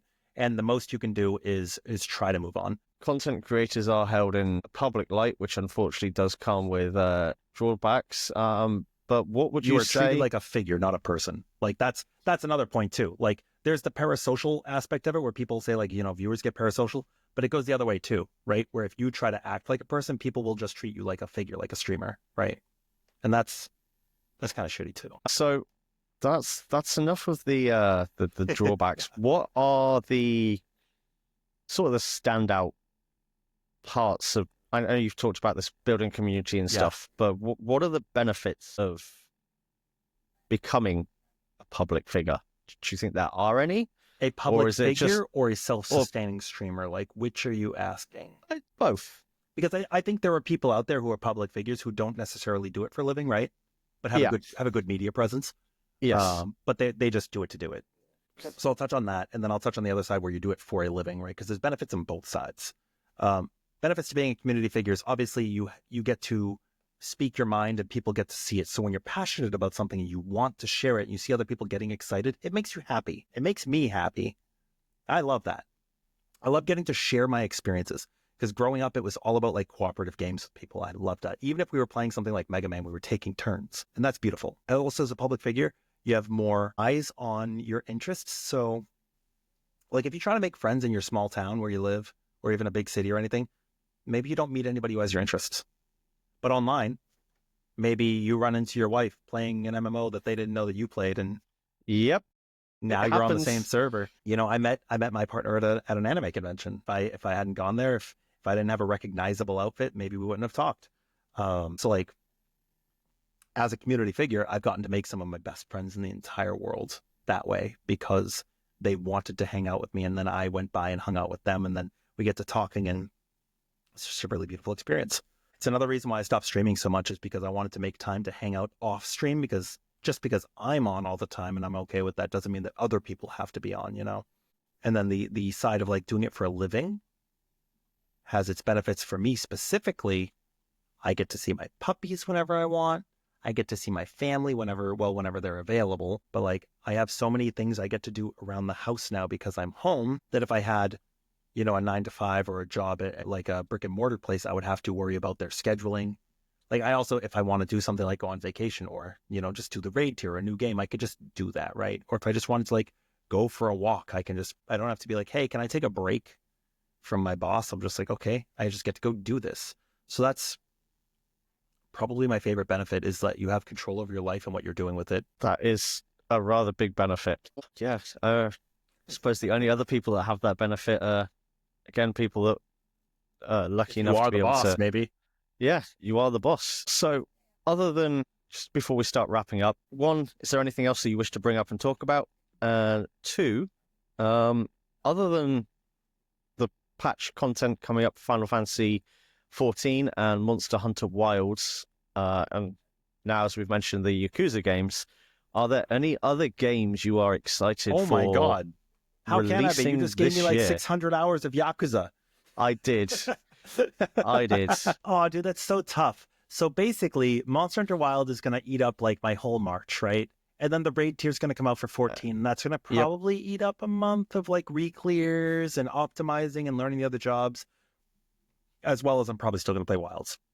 Then it's convention season. So like PAX East is going to hit, and that's local in my backyard. It's in Boston. So I'm going to do that, and then probably spend some time with friends that are going to be traveling. So that'll take up that amount of time. Then we're going to have a title update for Wild. So now I still can't play other games. Then I would like to finish Pirate Yakuza around that time. After that... So are you going to play Pirate Yakuza first, or are you going to go back and play the other ones? Well, it's tough because it's the same character, right? It's tough. But Pirate Yakuza is more likely to be spoiled in social media than the other games are, because they've already been out for so long that people probably aren't talking about them. Yes, that is true. You've just got the caveat of the game may be spoiled, but I feel that if you play through, you will appreciate the history of that character so much more, because Goro Majima is such a polarizing character within the games. Was he always a protagonist? He flits between the two sometimes. Like Kiryu's always a protagonist. He's like a Stone Cold Steve Austin. He's like an anti-hero almost. Okay. He's doing his thing, and if it happens to align, then it happens to align. Yes. Okay. That's fair and reasonable. He doesn't give a fuck. If he wants to do something, he will do it. I am looking to so they announced a brand new Digimon game. Yes. I think it's supposed to come out this year. If it doesn't, then I'm looking forward to it next year. Is this the next Digimon World? It's basically like the next Cyber Sleuth. Cyber Sleuth, that's the one. Yeah. I have not played that one. I'm just stuck on... Very good. Very enjoyable. Digimon World Next Order. That's fair. That's so good. So yeah, I'm looking forward to that. Rift of the Necrodancer just recently came out. It's a rhythm game. I enjoy it, but it's not like something that I'll probably play a whole lot of, because unless they keep releasing music. Yeah. But what I'm playing right now of it is enjoyable. I'm also really looking forward to the new Onimusha. That looks like it's going to be really good. So but I think that's next year. Yeah, we spoke briefly about Elden Ring. Are you looking forward to the standalone co-op game? I've already seen some of it. I need to see more of the matchmaking aspect first, because the network tests didn't really have it available. How do you feel about a primarily game that's known for being a solo player game? I mean, it had its multiplayer elements, but how do you feel about it going like completely co-op? It depends on the map.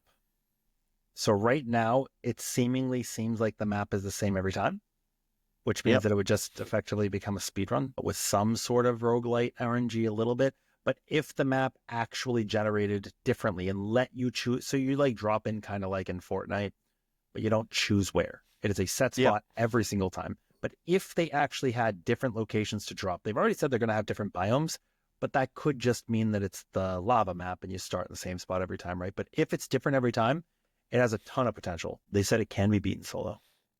So there will be people who take on that challenge. Yes. It's probably going to come down to a lot of luck with the items you get. Like, I think you're probably going to have to get the rare pieces to actually be able to solo it.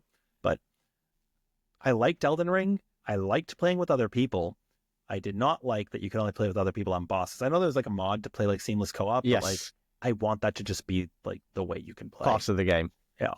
Like you could sort of do that in Code Vein. If you ever played Code Vein, it was similar. Haven't. I've heard of it. It's just not a game I've got around to playing. Yeah, it's like anime Dark Souls basically. Uh-huh. But yeah, that's a game I wouldn't say I'm looking forward to playing it because it is a little different than regular Elden Ring, but I think if I did play it with friends who already were planning to play it, I'd have a good time. But by myself, I'm probably not going to get it for just me. I think that's where I am with that. Other games I'm not really too focused on because of the way the patch cycles are going to work with Final Fantasy and then with Monster Hunter.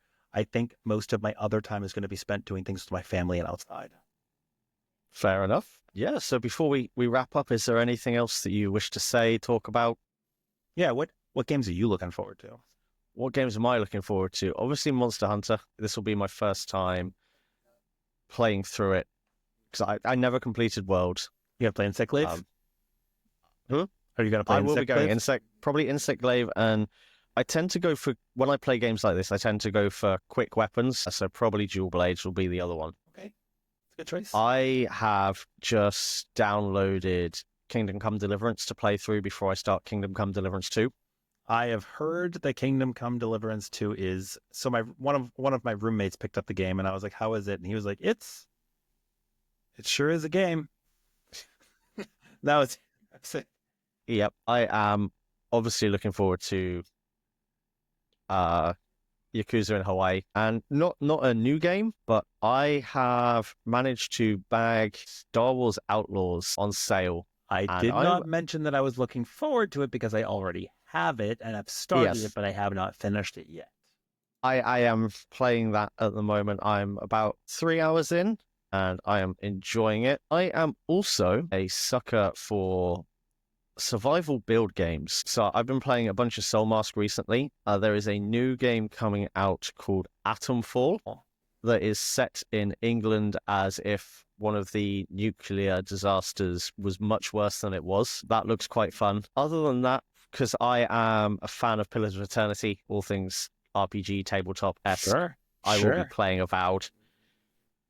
I'll see how that goes. And obviously, Pokemon Legends is supposed to be coming out this year. Nah, forget about that. I think Pokemon's one of those games that you're not necessarily excited to play it on the year it's released, just you're always excited to play it when it's coming out, right? Yeah. Pokemon's just a guarantee. The remake of, I'm not sure if it's, I haven't heard too much about it. I'm not sure if it's a remake or whether it's a new game, but the new Fable game. I have not heard about a new Fable. I've only recently had an Xbox. This Xbox X that I have is my first Xbox. So Fable, for the most part of my life, has been not a game I've been able to play. So I've downloaded the Fable Anniversary 1 and 2 and all that sort of stuff. And I'm enjoying them so far. So I'm looking forward to the new one. So but a lot of my time is going to be taken up with RPGs that I tend to play games I can't complete, which is infuriating. That's fair. I tend to play games until I'm almost done with them and then stop. But because I'm not talking about games that I physically can't complete, just games that don't have an ending as such. Monster Hunter. Like Monster Hunter, I like my games like Stardew Valley, Harvest Moon, Rune Factory, all that sort of stuff, and they can just go on forever. I am a big fan of... I put a lot of time into Valheim, which technically there's bosses you beat. Love Valheim. I'm a big fan of the My Time At series, so My Time at Portia, My Time at Sandrock. My Time at Sandrock is so good. They've announced the new one. The graphics look amazing. So I got sponsored to play My Time at Sandrock. Then I went to PAX East that year, and I was at the booth just checking out like the stuff, and they were like, "Oh, do you have any questions about the game?" And I'm like, "No, I've actually played it. It's really cool." And then the guy like saw my necklace, and he's like, "Are you Rin?" And I was like, "Why?" He's like, "I love Final Fantasy," and I was like, "Oh, that's so cool." You'd think we'd talk about My Time at Sandrock, but no, instead we started talking about Final Fantasy. Yeah, so I'm looking forward to the new one of that. I know it's a way off. And there is actually a new game coming out soon called Lost. I don't know if it's this year or not, but Okami sequel? I have not played the Okami games. No. But yeah, there's a new survival build coming out called Lost Isle as well. Okay. It looks really, really good. There's also, okay, when does this, I think Silk Song got a release date. Is it this year? I do not know. Unfortunately, that's not within my wheelhouse. If Silk Song comes out this year, I'm getting it. But like, that's the sequel to Hollow Knight. Be anticipated. But yeah, I mean, I guess any last party words is thank you, obviously, for having me on. It's really cool. I appreciate it. Very lovely pleasure, and thank you you for taking the time out of your schedule to come on. Absolutely. And if you guys haven't played Monster Hunter, please go play Monster Hunter. It's really good. Well, so one final question about Monster Hunter then. What game would you recommend people start with? Do you think they should start with World since it's the most accessible, or do you think they should go back and play the older games? And obviously a lot of people these days have. This is why I'm very appreciative of remakes now, because it allows people that didn't play those games to play them in a setting where they are more comfortable. Like anyone going back to play 7 now Final Fantasy 7 would probably write it off. Yeah. Like if you wanted to play old world Monster Hunter, you would play Generations Ultimate available on the Switch, but it is not a game that I think will leave a good first impression of Monster Hunter. It's one of those ones that you learn the systems, then you appreciate it later. If you want something accessible, World is really good, right? It's not expensive. It's really accessible. But if you want it to be with the hype and everybody else, dude, Wilds is going to be such a good experience. Just play Wilds. Rise is okay, but not as received as well as other games. I liked it, but other people claim like World to Wilds would be the best natural progression. Well, if you one more thing. If you like turn-based RPGs like Pokemon and stuff, play Monster Hunter Stories 2. It is not a traditional Monster Hunter. It is a turn-based RPG with a narrative story with cute graphics like modern-day Pokemon. Oh, very nice. I might have to give that a look myself. Well, if you would like to let everyone know what platforms you're on, where they can find you and all that sort of stuff, give yourself a little bit of an outro and a blurb and let everyone know what you're all about. You could find me here in this video that we just watched. If they haven't already picked that up from this 3-hour-long conversation. You can find me at Rin Karigani over on Twitch, or on X, or on Blue Sky, on YouTube. You can just reach out on Discord if you ever have any questions as well. I like to play a lot of Monster Hunter, Final Fantasy, and a couple of variety things here and there, depending on if the mood strikes us. And best piece of advice I can give you guys is just enjoy games. If you wanna try, and if you're bad, that's fine, because eventually you'll go from being very bad to just bad to okay to good, right? It's fine. And one final question.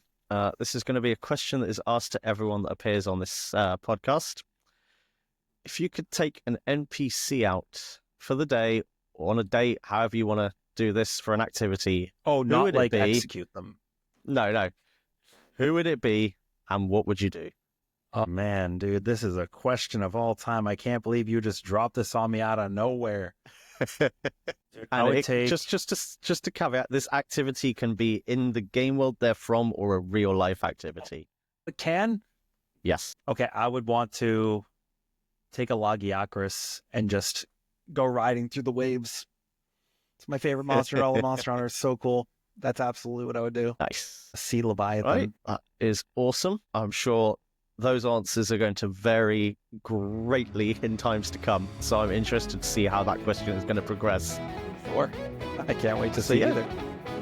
Just to wrap up this episode now, our next guest is actually going to be, and I apologize for butchering this name in advance, Guillaume Boucher-Vidal. He is the founder of 9. They are the studio responsible for Outward, so we'll be having a chat about that. Outward 2, which is currently in development, the history of 9 Studio, as it is slightly different to most studios. I will give you a peek into that, as well as a look behind the curtain of the game development process, how it works. So if you enjoyed this episode, make sure to follow Rin on Twitch, as well as all the other places. All the links will be in the description. You definitely won't regret it. He's a fantastic, welcoming streamer, so please go and support him. If you'd like to keep this conversation going, please join the Tavern Discord. We're always talking about RPGs, MMOs, and gaming in general. Don't forget to follow the podcast on your favorite platform. Leave a review. It really, really does help us out, especially since this is the first episode of Side Quests and Save Points. So until next time, happy hunting, happy raiding, and we'll see you on the next side quest. Bye.